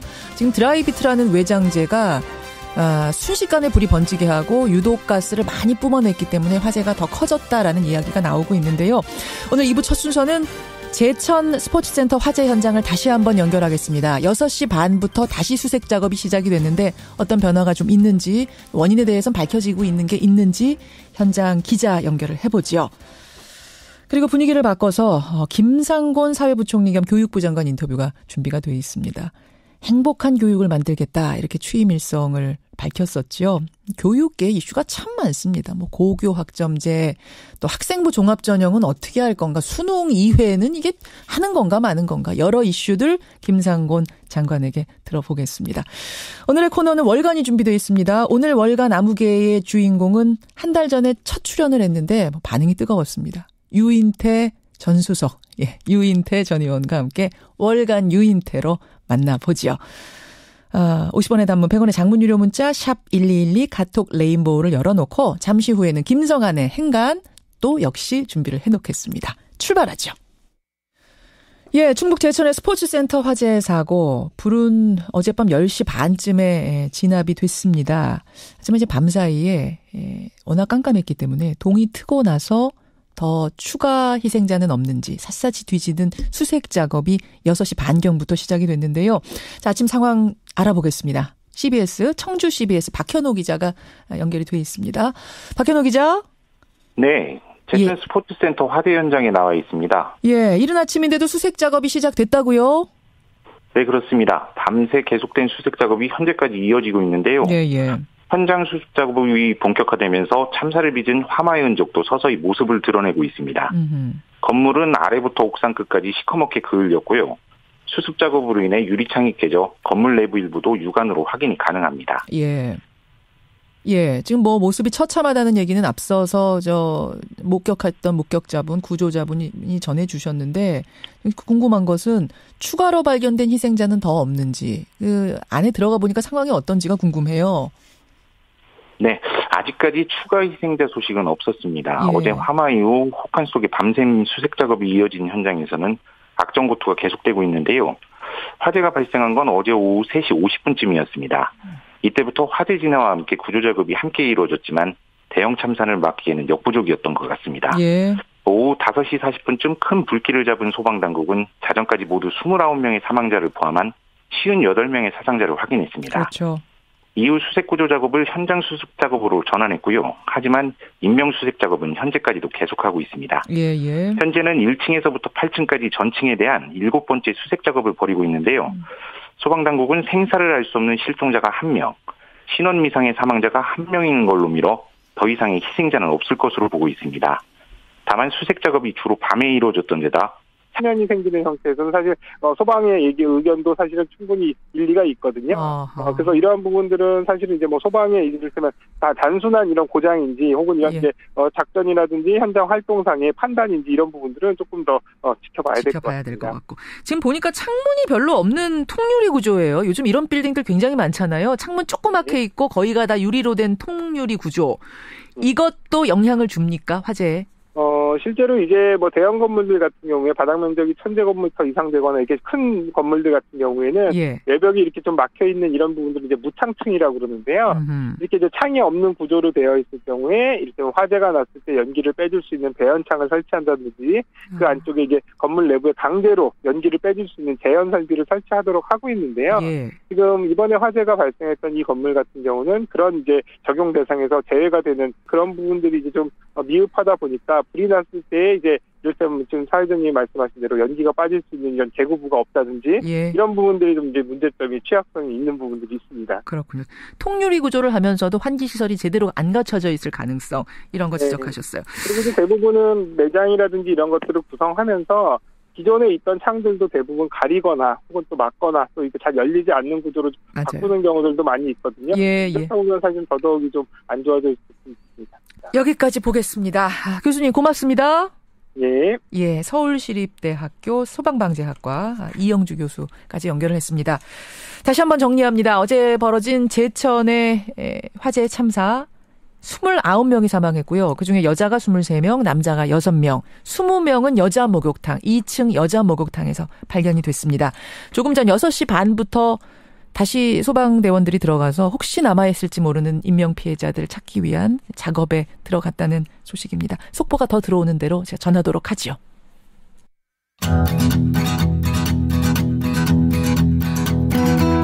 김현정의 뉴스쇼는 청취자 여러분의 참여로 이루어집니다. 트위터, 페이스북, 레인보우 게시판, 그리고 단문 50원, 장문 100원의 유료 문자 샵 1212, 우물정 1212 통해 참여하실 수 있습니다. 김현정의 뉴스쇼, 여러분과 함께 만듭니다. 네, 2부에서 청주 화재 현장은 저희가 다시 한번 연결을 해보도록 하겠습니다. 그리고 지금 포항의 산불 소식도 하나 들어와 있는데요. 어젯밤 9시 47분부터 포항의 야산에서 산불이 시작이 됐는데 큰 불은 새벽 2시쯤에 잡혔고요. 지금도 잔불 정리 중에 있는, 진압이 완전히 끝나진 않은 상황이라고 합니다. 2부에서 이 제천의 스포츠센터 화재 현장은 다시 한번 연결을 하도록 하겠습니다. 원래 준비됐던 인터뷰로 좀 이어가 보겠습니다. 국민의당 어제 당무위원회 열었습니다. 통합 찬반을 묻는 전당원 투표를 하는 것으로 결국 결정을 했습니다. 안 대표의 뜻대로 된 거죠. 그러자 통합 반대파는 이 결정 불법이다, 인정할 수 없다 이렇게 맞서고 있는데요. 극도의 혼란 상황을 겪고 있습니다.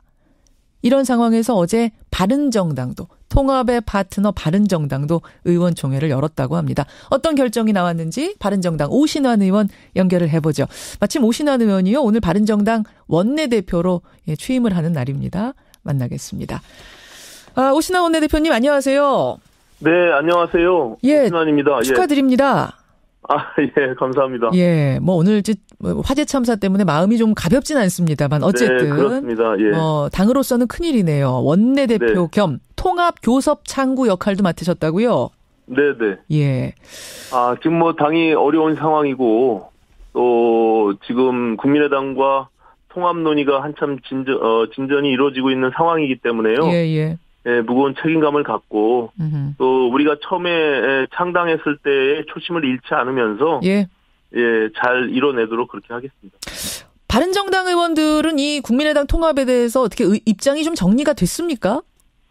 예, 저희는 어제 오전에 의총을 통해서 진행되는 상황들에 대해서 서로 공유를 했고요. 예, 기본적인 그 통합의 방향성이나 그 방침에 대해서는 공감대를 이뤘습니다. 그걸 통해서 어제 유승민 대표께서 통합에 대한 화답으로 발표를 한 겁니다. 만장일치 찬성이에요? 통합 찬성? 네, 그렇습니다. 만장일치 찬성. 그렇게까지 통합이 절실하다고 생각하시는 겁니까? 저희들이 지난 1월 24일 날 바른정당을 창당했습니다. 그 이후에 여러 우여곡절도 있었고요. 또 대선을 치러갔고, 그 이후에 저희 당이 함께했던 의원들이 다시 자유한국당으로 돌아가는 또 그런 사건들이 있었습니다. 그렇죠. 예, 그런 과정 속에서 국민들께서 지금 지지할 정당이 없고 굉장히 정권은 바뀌었지만 정치는 여전히 구태스러운 행태에 머물고 있는 이런 것들에 대해서 안타까워하고 계시거든요.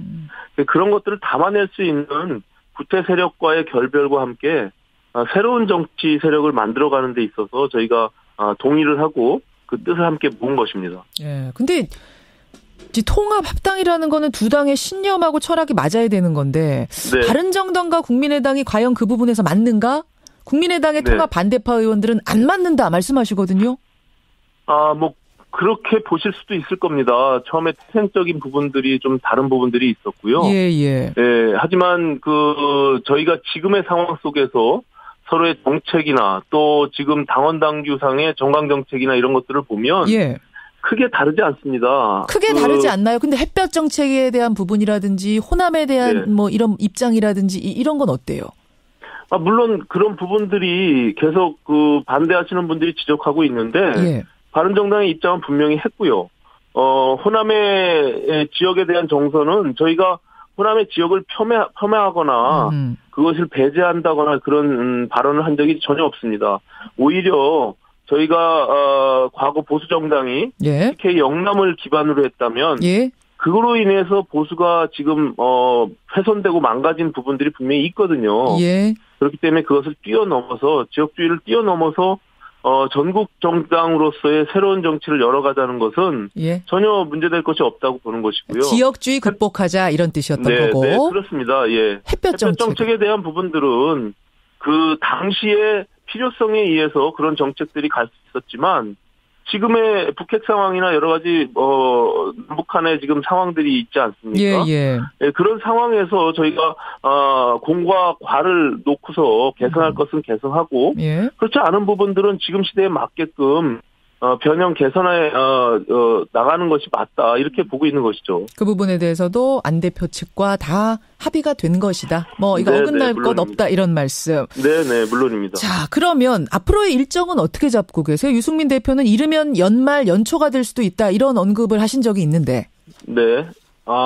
지금 통합이 최종적으로 결정이 나고 완성이 이루어지는 시기는 금방 될 것 같지는 않고요. 지금 국민의당의 지금 내부 사정들이 있기 때문에 31일 날 전당원 투표에 대한 발표를 통해서 그 결과 추이를 갖고 이제 통합의 절차들로 나아가야 될 것이고요. 그렇게 되면 이제 국민의당 내부 혼자만의 문제가 아니라 통합이라는 것은 또 바른정당과 국민의당 또 더 나아가서는 함께 할 수 있는 외부의 개혁 세력들이 함께 만나야 되는 것이거든요. 그렇기 때문에 국민의당도 전당원 투표 발표 이후에 전당대회까지 가는 시간들이 물리적으로 적어도 한 3주 정도는 걸릴 것이라고 보고요. 그런 과정 속에서 실무적인 통합의 절차들을 함께 투트랙으로 한다고 해도 저희는 2월을 넘어서지 않을까 이렇게 보고 있습니다. 2월 정도. 좀 물리적으로 계산해 보면 그러니까 착착착 진행이 된다고 해도 한 2월 정도는 돼야겠네요. 진짜 통합으로 간다면. 근데 호남 중진 의원들 중심으로 지금 통합 반대파 의원들은 끝까지 우리는 반대다. 함께 할 수 없다라는 입장을 가지고 계세요. 그럼 이분들 배제하고 가야 된다는 입장이세요? 결국은? 저희가 무슨 어떤 특정한 인물을 배제하거나 그런 말씀을 드린 적은 없고요. 다만 저희가 말씀드린 대로 보수든 진보든 어느 지역에 기반을 두고서 출범을 했다선 치더라도 그 지역을 뛰어넘는 새로운 정치 세력을 만들어 나가는 것이 국민들이 바라고 있는 모습이거든요.